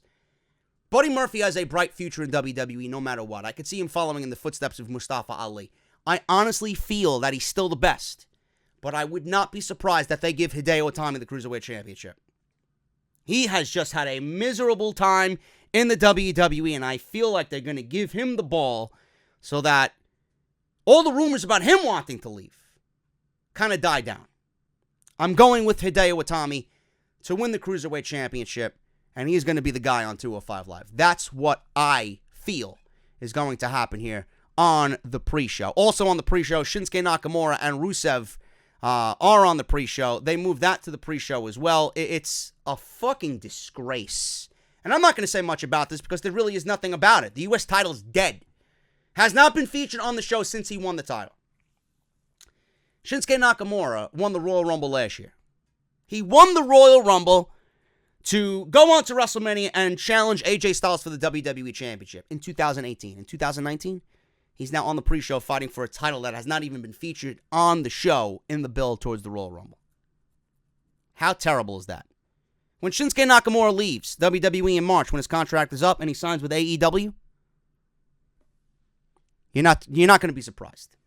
None of us should be surprised. I don't know why WWE has failed Shinsuke Nakamura. I really don't. That's a disgrace. I'm going with Rusev. I'm going with Rusev to win. There's no reason why Shinsuke Nakamura is winning this match. B, is even getting this match. What has Shinsuke Nakamura done as far as getting a rematch for this? Rematches are no more. It's antiquated. What has Shinsuke Nakamura done on television to warrant this match? Unless Rusev asked for it to defend Lana. Nothing. Absolutely nothing. I'm going with Rusev to beat Nakamura. Nakamura is as good as gone from the WWE. Finn Balor and Brock Lesnar for the WWE champion, for the WWE Universal Championship. I'm sorry. WWE Championship is still more valuable than the Universal title. This title is a fucking joke. Universal Championship, man. Obviously, you guys know the deal. You guys know the deal about this. Braun Strowman was pulled. Let me dive into this just a little bit briefly. Braun Strowman was pulled. Apparently, it was the plan all along to put Finn Balor in there. No, clowns. It was not. That's what they want you to know. Braun Strowman was pulled because he's a fucking failure. Okay? Braun Strowman is garbage. For all the Braun Strowman troll accounts that want to follow me on social media, I'll say it again. Braun Strowman is garbage. The guy's got "Get Off My TV" written all over him. He actually may be back on a t-shirt sooner rather than later if things don't fucking just become better. If things don't get fixed. Now, the reason they pulled Braun Strowman is not because Finn Balor was the plan all along. Braun Strowman exposed himself. Braun Strowman exposed himself It's not being ready. This build was terrible. Okay? That little promo thing that he fucked up on Monday Night Raw a couple weeks ago where he forgot a producer cue or forgot his lines. That was the reason. That was the reason why they pulled him. It's not because he was hurt either. Because he's not hurt when he's flipping fucking limousines over, okay? Or he's not hurt when he could lift his arms all the way up. You know, when you got elbow surgery, you know, you shouldn't be doing this. Fuck out of here. Any fucking dummy can see that. It's common sense. Braun Strowman was pulled because he is not ready. Now, Finn Balor steps in. They give him a big win on Monday Night Raw. His biggest win on Monday Night Raw since he beat Roman Reigns to challenge for the Universal Championship against Seth Rollins SummerSlam many, many years ago. A couple years ago, whatever. And he pins John Cena. Now, do I like this match better than Braun Strowman? Absolutely. Absolutely. WWE continued to book Brock Lesnar and Braun Strowman because they felt like it was a better selling point for the Royal Rumble. First of all, the Royal Rumble is going to be attended for the Royal Rumble, not because of Brock Lesnar and Braun Strowman. This is just I guess, a side dish or an appetizer. Finn Balor, if you're booking Finn Balor versus Brock Lesnar, I'm more times than not gonna pick that one over Braun Strowman. If I'm buying a ticket to this show, I'd much rather see Finn Balor versus Brock Lesnar versus Braun Strowman. So, I think that's a bullshit excuse as well. This David versus Goliath match is much better. And Brock Lesnar, you know, yes, he's wanted to work with Finn Balor, and I'm sure that has something to do with it. But it didn't come out of nowhere.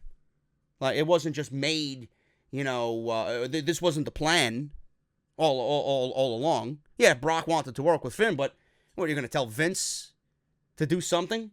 When Vince has it set in mind, he wants to do something anyway that trumps all? It was always going to be Braun Strowman. Yes, Brock Lesnar wanted to work with Finn, which I appreciate. Brock wants to work with Finn. Brock works better with the smaller guys. Brock works better with the smaller guys. As referenced with CM Punk, AJ Styles, and Daniel Bryan. Finn Balor is going to be no different. Because Finn Balor can bump around and make him look good.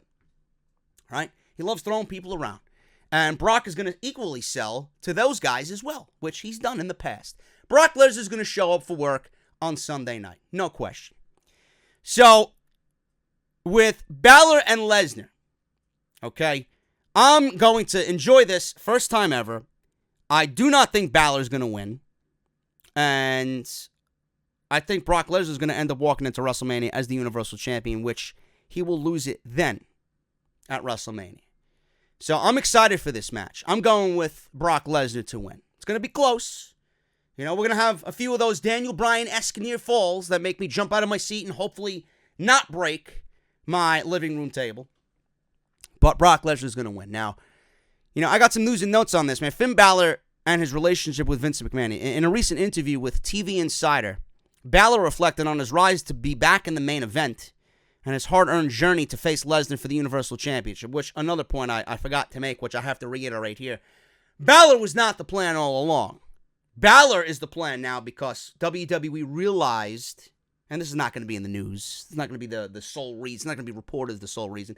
Balor's in the main event here, on one of the big matches on Royal Rumble for Sunday because of the AEW effect. Because of the AEW effect. You don't think Balor's contract is going to be a talking point in WWE who knows everybody in AEW?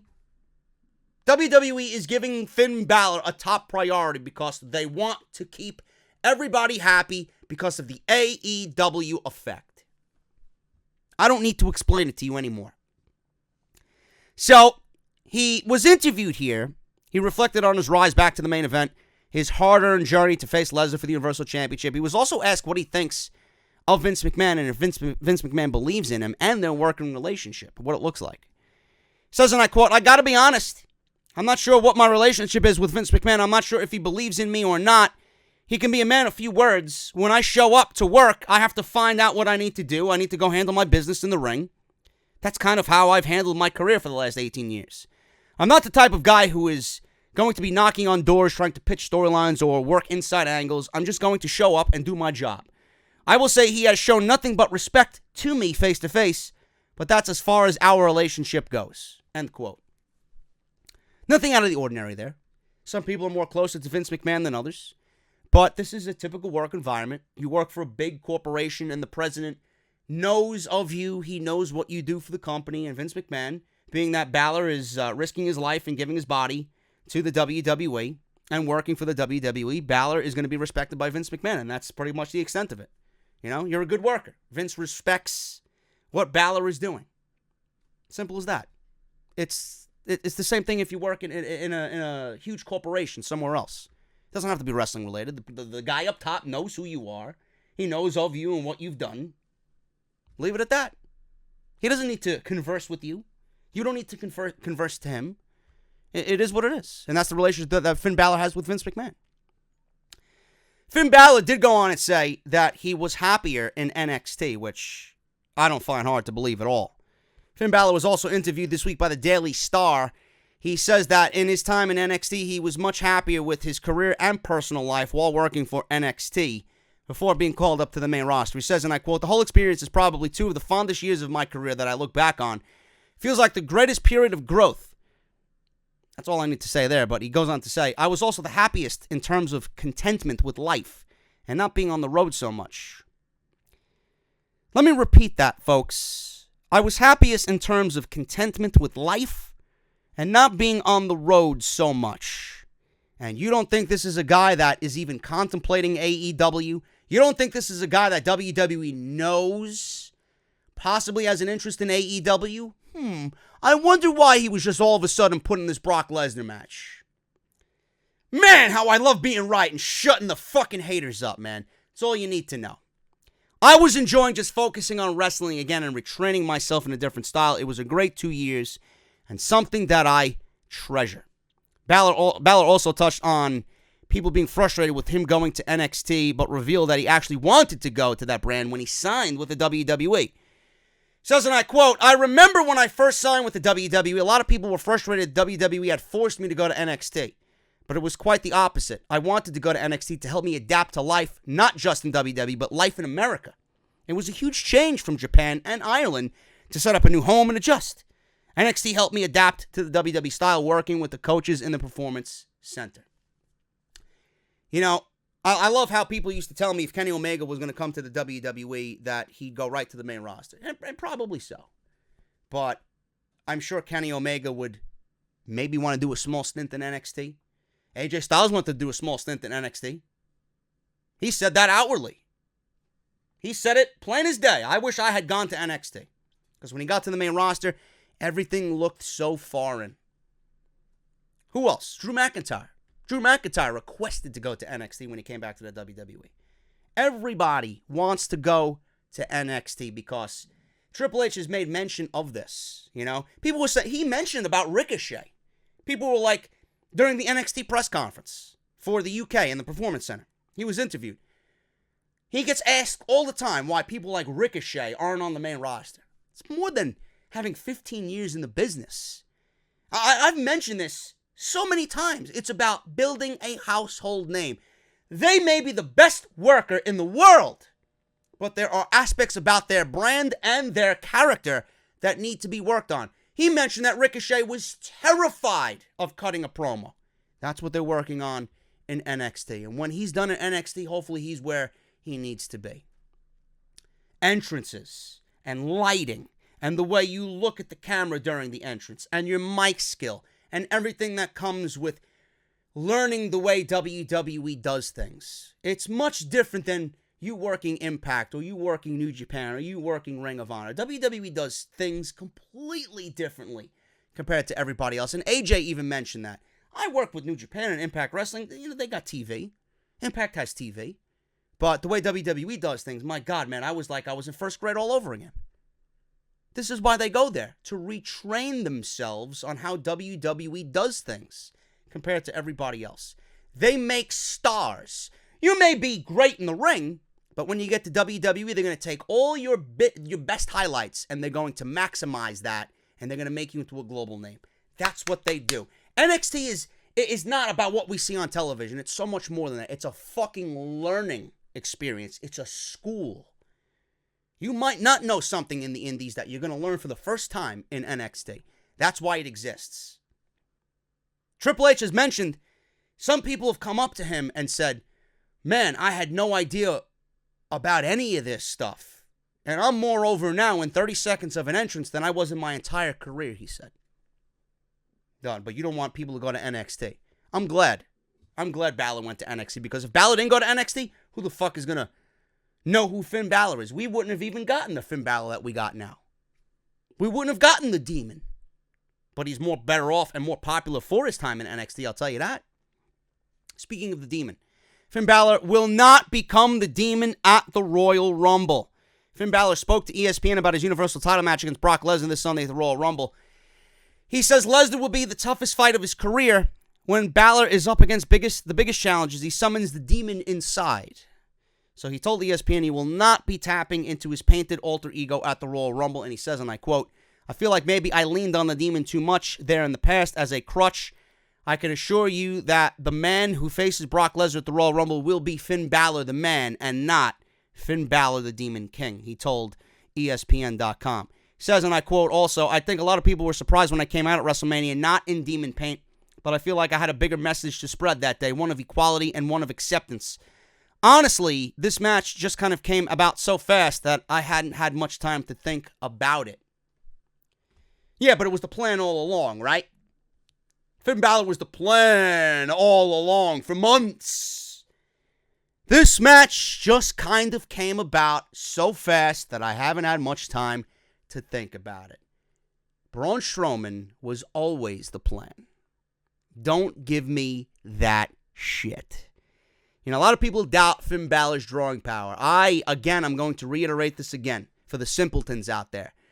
Yes, people are watching the Royal Rumble for the Royal Rumble, but if you're selling the Royal Rumble to me, yeah, that's obviously the case why we're going to the Royal Rumble, but to make it even more attractive, if I haven't bought a ticket yet, and you present me with Finn Balor and Brock Lesnar or Brock Lesnar and Braun Strowman, I'm buying a ticket for Finn Balor and Brock Lesnar. I'm sorry.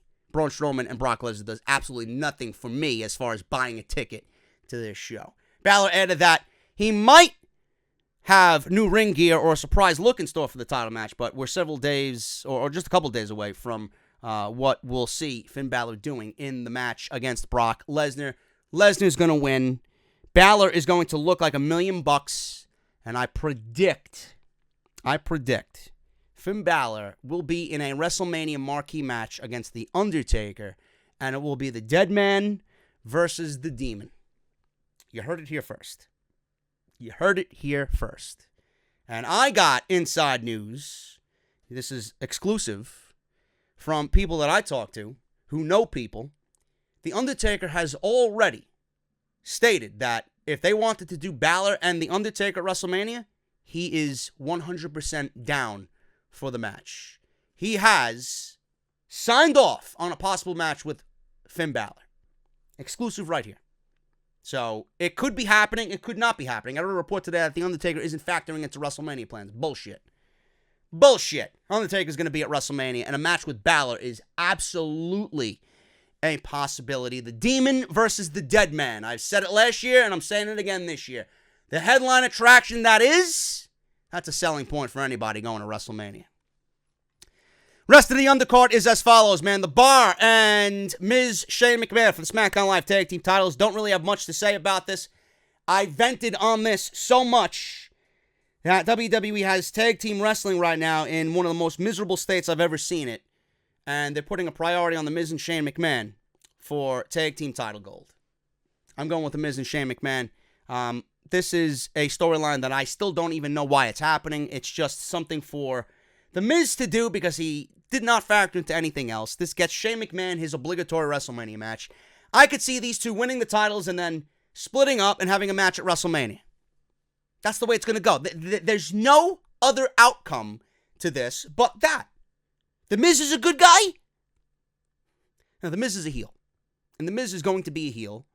And he's going to turn on Shane McMahon eventually. And it's going to lead to a match at WrestleMania. Something that I could certainly do without. But fuck the Bar, I guess. They're going to lose the tag team titles. Miz and Shane McMahon are going to be your new SmackDown Live Tag Team Champions. SmackDown Live Women's Championship. Asuka versus Becky Lynch. Now, I am very torn on this. I am incredibly torn on this. I don't even know what to fucking do anymore. I really don't know what to think or say when it comes to this, man. And I might not even give you a real fucking concrete prediction on this right now, because I want to get into the Royal Rumble and what I think is going to happen in the Women's Royal Rumble, because I got more news on all that. So I think we're going to hold off on this, because what I say here is going to be a direct correlation to what I think is going to happen in the Royal Rumble. So Asuka and Becky Lynch, I will give you my prediction on in just a little bit, man. Let's get into the Royal Rumble matches. Got the men's 30-man Royal Rumble match. So far, R-Truth is announced at number 30. John Cena is not going to be in the Royal Rumble. I got news on that. Dean Ambrose, Seth Rollins, Samoa Joe, Drew McIntyre, The New Day, Apollo Crews, Baron Corbin, Elias, Jinder Mahal, Jeff Hardy, Bobby Lashley, Andrade Cien Almas, Rey Mysterio, Mustafa Ali, Randy Orton. He was announced. So WWE has not revealed all in the Royal Rumble. I do predict we will get Matt Hardy back in the Royal Rumble. He is cleared to go. I do believe we will get some Hall of Famers, possibly Booker T in the Royal Rumble. I could definitely see Jeff Hardy in the Royal Rumble. He was mentioned there. I could definitely see Lars Sullivan, the Heavy Machinery guys, both Otis and Tucker Knight. I could see EC3 going to be in there. I have news on Velveteen Dream. I predict Velveteen Dream is going to be in the Royal Rumble, and I think he's going to get a great reaction for his appearance in the Royal Rumble. Speaking of Royal Rumble appearances, man, I hope that this is not going to be something we see on Sunday night, and I will fucking tear the walls down if this man comes back and wins the Royal Rumble. No matter how heartfelt we have to feel towards him, Roman Reigns is still a possibility for the Royal Rumble. This was talked about on The Observer. Brian Alvarez mentioned on Wrestling Observer Radio that there were a couple of instances on Raw this week where Roman Reigns was mentioned, or the allusions to his name and character were dropped. This caused Alvarez to question if Roman Reigns will indeed be at the Royal Rumble.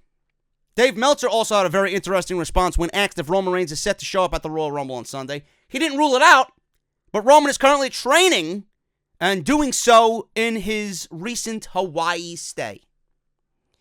Now, he says on that quote, does Meltzer, not that I'm aware of. I mean, I suppose it's possible. I mean, he could come.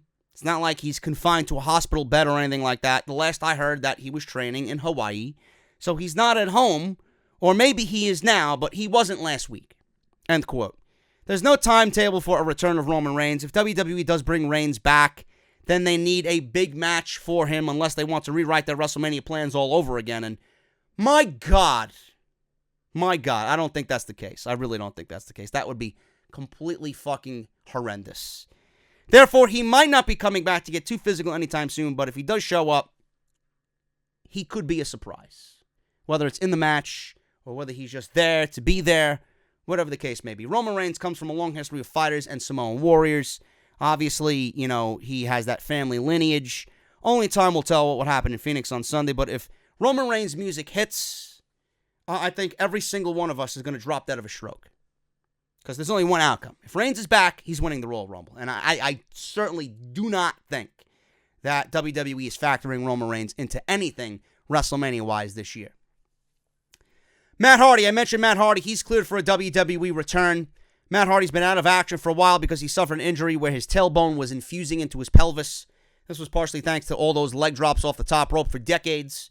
Sounds awful, but Hardy says he's ready to go, and he's the lightest he's been in 20 years. So Hardy was on social media and stated that he is in fact medically greenlit and is waiting for the day of his WWE return. He said on social media, "No, I'm not retired, and no, I'm not going to be retiring anytime soon. I've worked my ass off to rehabilitate and have been given the green light. My body is in the best shape it's been in years, and I'm the lightest I've been in 20 years." Matt Hardy was working as a backstage producer in WWE for a while. He was seen a few times backstage, but his name wasn't listed on any of the recent leaked production sheets. Maybe he's just waiting for the call to be in the Royal Rumble. Speaking of Matt Hardy, I also do believe Bray Wyatt's going to be in the Royal Rumble as well. This would be a perfect time to debut him and bring him back to Monday Night Raw. Most definitely needed, but then again, with Bray Wyatt, it also comes with the idea, well, you need a plan for him. If he comes back to Monday Night Raw, he's going to fall into the same trap that he was before he left, and that is just becoming ordinary with no plans and not feeling special. But I do think Hardy and Wyatt will be in the Royal Rumble match on Sunday night. John Cena was pulled from the Royal Rumble. John Cena was pulled from the Royal Rumble, apparently with an injury. We'll talk about that. Big plans with Cena and Sullivan are no more. And a possible match with Drew McIntyre for WrestleMania is in the plan for John Cena. Now, WWE removed John Cena from the Rumble with an injury angle.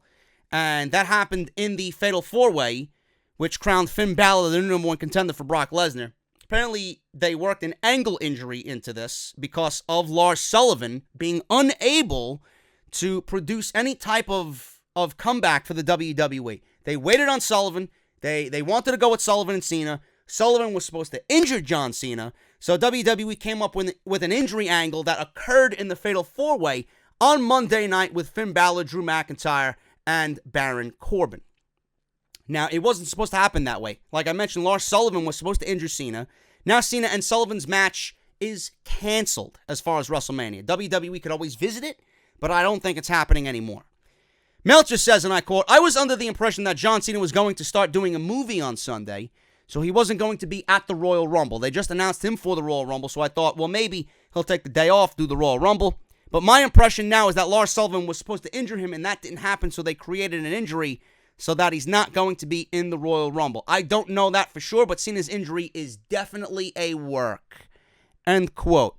The idea was for Lars Sullivan to make his debut on Raw this past Monday and injure John Cena. However, that obviously did not happen. WWE didn't go ahead with those plans, but they totally do not rule out a match with Lars Sullivan and John Cena because obviously Sullivan is going to be on his way back to WWE. Triple H made mention of Lars Sullivan in the conference call for TakeOver that they are definitely going to go ahead with Lars Sullivan when he is good and ready. So he's not being terminated. He's just pulled out of plans right now because, you know, the business has to operate and they can't wait on one man. So Sullivan's going to be back when he's back. Now, until WWE starts Cena in a new feud going into WrestleMania, you never know what they have planned for John Cena. From what I've seen in the match with John Cena and the Fatal 4-Way with Balor, McIntyre, and Baron Corbin, WWE could easily swing McIntyre being the one to take Cena out of the Royal Rumble. They could easily web that into a storyline, and that could be a WrestleMania match for John Cena. I'd much rather have McIntyre versus Cena as a WrestleMania match with McIntyre beating John Cena, you know, because I don't think McIntyre is going to factor into the Royal Rumble win. I don't think he's going to factor into a match with Lesnar or the Universal Championship just yet. I predict later on down in the year, later on down the road, he's going to be factoring into the Universal title, but right now is not his time, even though a lot of people think he's ready. They could play off McIntyre injuring Cena in that match, and that leading to a match at the WrestleMania event. So there's no shortage of WWE superstars that John Cena could wrestle at WrestleMania. McIntyre, one of them. They could still always do Lars Sullivan, but I really hope that they don't. The Velveteen Dream. They could do a one-off match with the Velveteen Dream at WrestleMania if they want, because that's something that the Dream has been lobbying for. But, you know, I really wish he would calm down with that type of talk. He's not really, you know, ready for that yet. And I don't think Monday Night Raw is ready for a guy like Velveteen Dream. So John Cena has no shortage of opponents. I honestly think Drew McIntyre is going to be the guy for John Cena at WrestleMania. And if Sullivan's plans now have changed with Cena, like I said, they could easily web McIntyre into those injury plans for a match with Cena at WrestleMania. Now, why did WWE continue to advertise Cena for the Royal Rumble, knowing that he wouldn't be there? John Cena is not going to be at the Rumble because this weekend he's going to be filming a movie in Canada, which he is in 99% of the scenes. So why did they continue to advertise Cena knowing that he wasn't going to be there?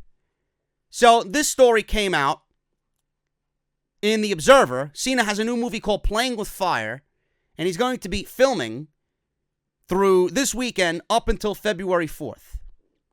Now, Meltzer mentioned this and said, and I quote, "The story going around is that Cena will not be in the Rumble. He was never meant to be in the Rumble in the first place." But he says, with a stadium to fill, they advertise Cena similar to advertising Brock Lesnar versus Braun Strowman, another match that never actually planned on happening. They only mentioned it to sell tickets. End quote. You know, this is the second time in as many weeks that WWE has burned the fans. First of all, they advertised Braun Strowman and Brock Lesnar, and they pulled it. And they kind of knew that, you know, especially the last couple of weeks, that they were going to pull Braun Strowman. Ever since that fucking botch they were going to pull him, but they continued to advertise it anyway. That whole week, they continued to advertise it. Why'd they do that? Because they felt like that was a better selling point for the Royal Rumble. I disagree. They advertised John Cena by being in the Royal Rumble, but he was never meant to be there, knowing that WWE knew what this guy's movie schedule was and that he wasn't going to be there. So they advertised him anyway to sell tickets. Now, if I'm a 5-6-year-old boy who loves John Cena, and you're taking, your son to the Royal Rumble to see John Cena in the Royal Rumble, you can't see me, John Cena, hustle, loyalty, respect, going to win the Royal Rumble. He already made mention that he wants a 17th title reign, right? And your son is a huge John Cena fan, and now all of a sudden, you got your tickets to the Royal Rumble, and now John Cena's advertised and now being pulled. Knowing WWE knew, seeing his movie schedule, knowing that he wasn't going to be there. How would you feel? That is fucked up. That is absolutely fucked up. WWE is really playing with fucking fire if they're going to continue false advertising this shit. It's funny that Cena's movie is called Playing with Fire. WWE is playing with fire if they're going to continue to false fucking advertise just to sell fucking tickets.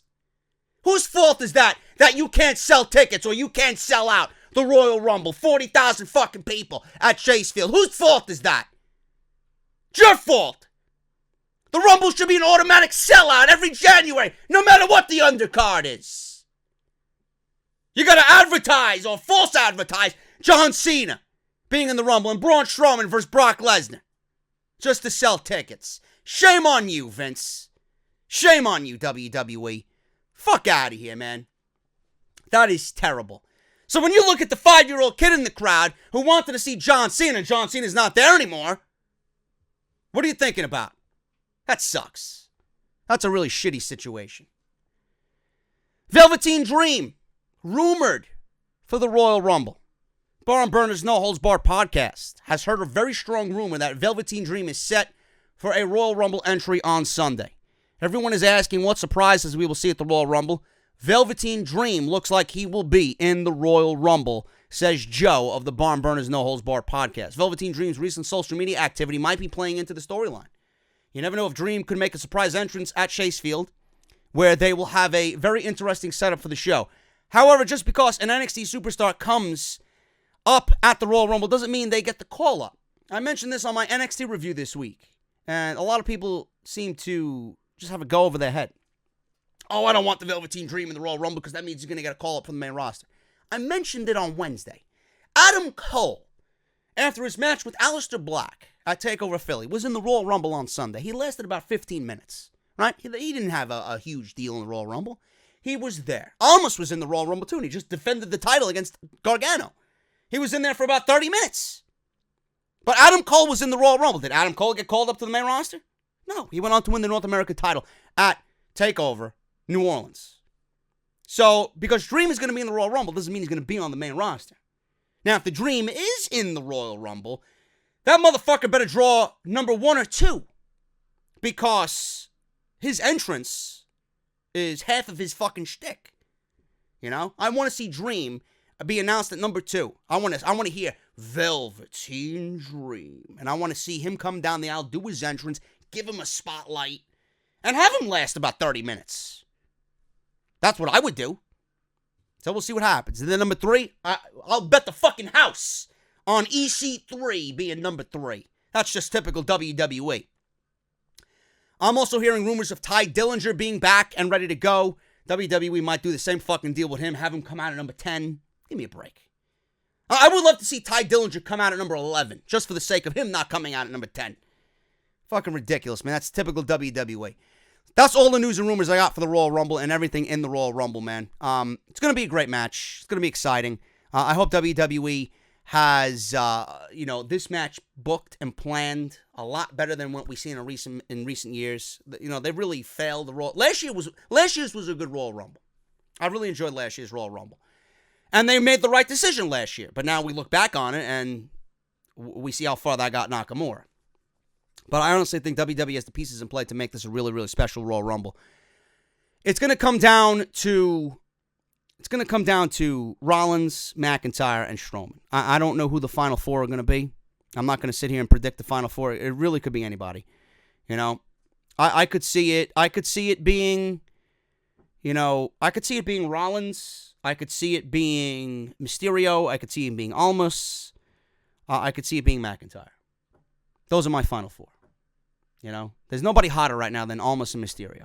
Put them in the final four. Rollins, McIntyre, those are the guys that are at each other's throats about who's going to be King of the Jungle on Monday Night Raw. Strowman, I don't think is going to factor into this. The one thing I do fear is that Strowman is going to be in the Royal Rumble and win it and get the title match at Lesnar at WrestleMania and win the title at WrestleMania. That is absolutely fucking horrendous. That is the worst decision they could ever make. I'm going with Rollins. Why am I going with Rollins? Because Rollins has been shafted. Rollins was shafted last year because of Roman Reigns. I don't need to get into this again. Rollins and everything that Rollins did was sabotaged for Roman Reigns. IC title was the hottest it's ever been in recent memory. And the summer of Rollins was fucking great. He should have been the one to challenge Lesnar and beat Lesnar at SummerSlam. They gave it to Roman. Twice at Mania and at SummerSlam. Rollins then took a back seat to Roman Reigns. And Roman had to go out and give up the title. And everything that Rollins did was fucking wasted. Absolutely wasted. Instead of building him and giving him the match with Lesnar at SummerSlam, they went with the wrong man. And everything else downward spiraled from there.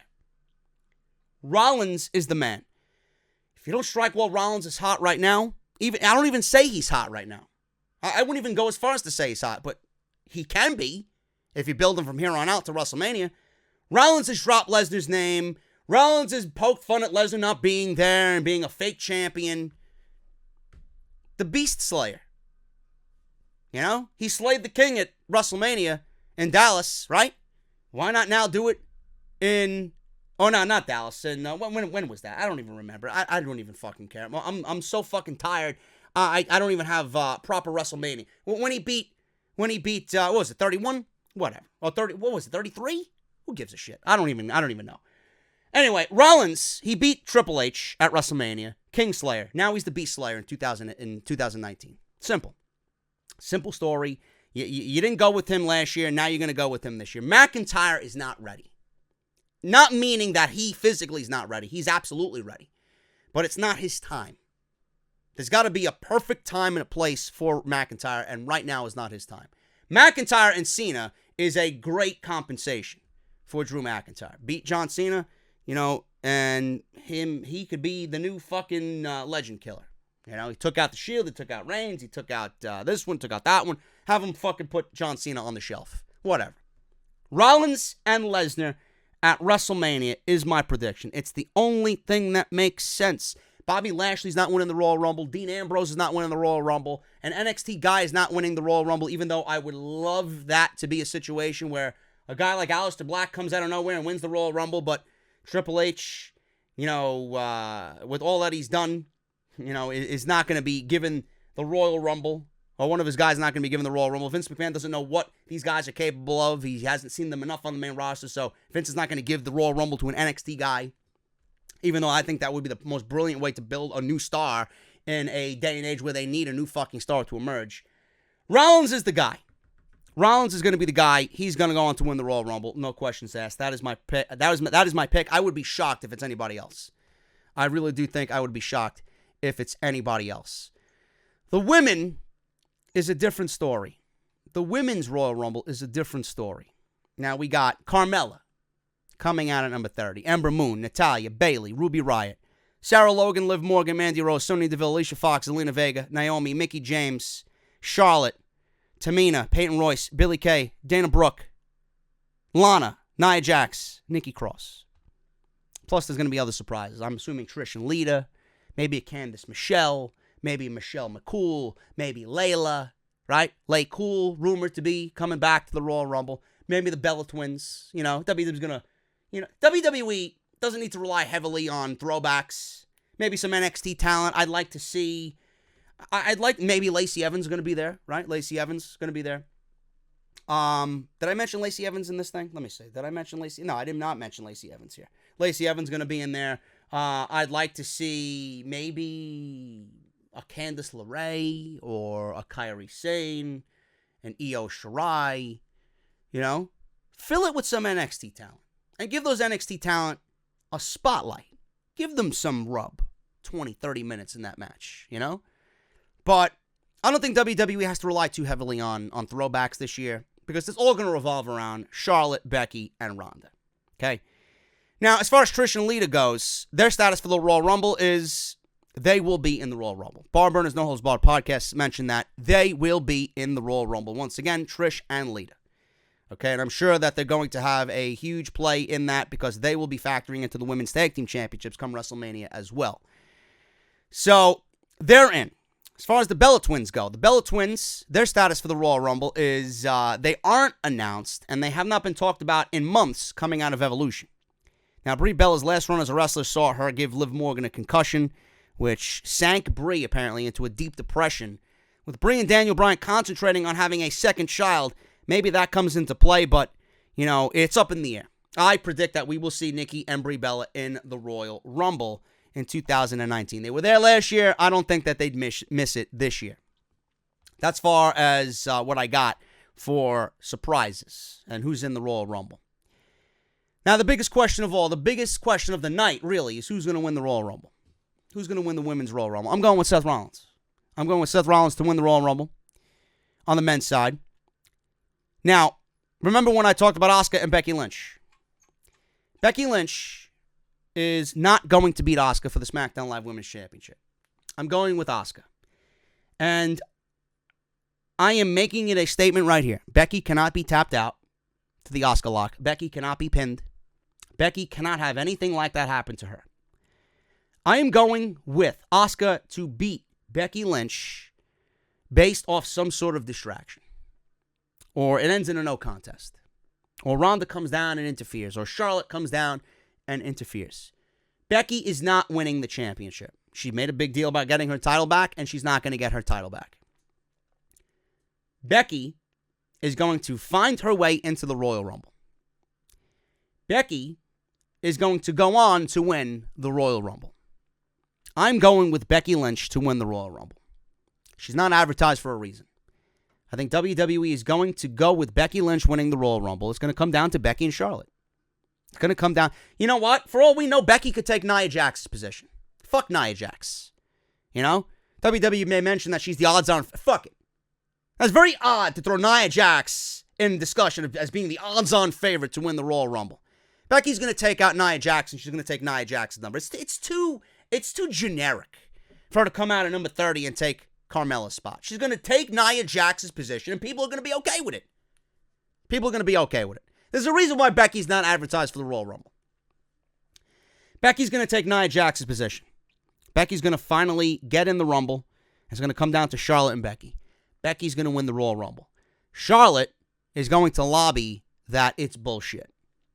Charlotte should have won the Royal Rumble, and Charlotte lost the Royal Rumble to Becky Lynch, someone who was not given a number, someone who was not advertised. So Charlotte now has this unfair situation that she's lobbying for. So coming out of the Royal Rumble, we're going to get Becky and Ronda Rousey for the Raw Women's Championship. Becky didn't win the SmackDown title at the Royal Rumble. She's going to go on and challenge Ronda Rousey. The match that we all want, the match that she wants, the match that Ronda wants. Charlotte is pissed off. Charlotte wants Ronda just as badly. Charlotte wants Ronda Rousey just as much as Becky Lynch wants Ronda Rousey. Charlotte will make a big deal. Charlotte will make a big deal about this, and management is going to cut a deal with her about giving her a shot at Asuka and the SmackDown Live Women's Championship. Charlotte and Asuka are going to take place either at Elimination Chamber or Fastlane. And being Becky does not want Charlotte to take her spotlight is going to prevent Charlotte from winning anything against Asuka. Now, at this point, Charlotte again feels like she's being treated unfairly or something along those lines. There's two situations that happen here. I'm going with Becky winning the Royal Rumble. Charlotte's going to lobby that it's unfair. She gets the match against Asuka. She either beats Asuka or she doesn't beat Asuka. Okay? But if WWE wants to web it either way, Becky is going to interfere and cost Charlotte her match against Asuka. Or the other plan that could happen is Charlotte beats Asuka and lobbies to get into the main event of WrestleMania with Becky and Ronda, And by doing so, she so wants this to happen that she's going to put the SmackDown Women's Championship on the line and we're going to get a unification match. That's what I think is going to happen. But the biggest question here is what happens to Asuka? You can't really treat Asuka this unfairly. You can't have Asuka just be a fucking puppet in this entire thing. Has anybody raised the question of maybe Asuka being added to this Charlotte, Becky, Ronda situation instead of it being a triple threat match between Becky, Ronda, and Charlotte? How about we get a Asuka inclusion as well, and we get the unification title through that means as well? So Asuka and Ronda in the same match. You got Becky and Ronda, Charlotte and Ronda, everybody intertwined in the same thing, and we still get a unification match out of it as well. It could come down to that. It could come down to that. Now, I might be fantasy booking, but in the end, I honestly think Becky's going to win the Royal Rumble. And from that's where the creativity comes into play. WWE could really have fun with it that way. I could absolutely see Becky winning the Rumble, Charlotte beating Asuka, and lobbying to get into the main event because she doesn't want anybody else on SmackDown. She beat Asuka twice, and she wants in the WrestleMania main event. So much so that she'll put the SmackDown Women's Championship on the line in a unification match, and Becky wins both titles, unifies the titles. That's what I think. Now, I'm going with that. I'm predicting that there's going to be a unification match at WrestleMania, and I'm predicting Becky Lynch to be in the Royal Rumble unadvertised and win the Royal Rumble, causing Charlotte to have a fucking hissy fit on SmackDown Live. That's what I am going with for the Royal Rumble on the women's side. Let me know what you guys think about all of that going into Sunday's event, man. I am mentally and physically tapped out. That is my Royal Rumble and NXT TakeOver preview and predictions, man. My allergies are killing me. The weather is fucking terrible. I need a cup of coffee, and I need a fucking nice shower to cool myself off after this fucking podcast, which lasted about 2 hours, man. Thank you guys so very much for everything. Please hit that thumbs up. Let's try for 2,500 thumbs up on this video. And we got more coming this weekend, man. I got major news on part 2. You do not want to miss Saturday's episode. Ronda Rousey. Rumors of her being done with the WWE after WrestleMania. Huge concern over the New Day possibly being interested in All Elite Wrestling. WWE has now a new renewed focus on tag team wrestling. And WWE contemplating Andrade and Rey Mysterio as a new tag team in WWE. You don't want to miss this. You don't want to miss Saturday's episode of Off the Script. Saturday after TakeOver, the review live on the channel. Sunday, there might not be a Off the Script unless I have a fucking whole slew of news to report. But Sunday, I might take the day off and just concentrate on the Rumble only for the review, man. So I'll let you guys know. Follow me on social media at JD from NY206. Please follow me on there. Also, Instagram as well. If you guys want to support the podcast on Patreon, patreon.com/JD from NY206. And hit that subscribe button with that bell. Turn on that bell for all notifications, man. Barbershopwindow.com/offthescript. Harrys.com/script for your free trial. And audibletrial.com/offthescript, man. Also, WrestleRumble.com. Get your picks in now for the Rumble Pick'em. You got until Sunday, right before the pay-per-view goes live on the network. And I'm getting out of here, man. Thank you guys so very much. I'll see you guys right back here for Off the Script 258, part number 2 on your Saturdays this Royal Rumble weekend. Hit that thumbs up. I'm going to see you right back here for Off the Script. I'll talk to you all later.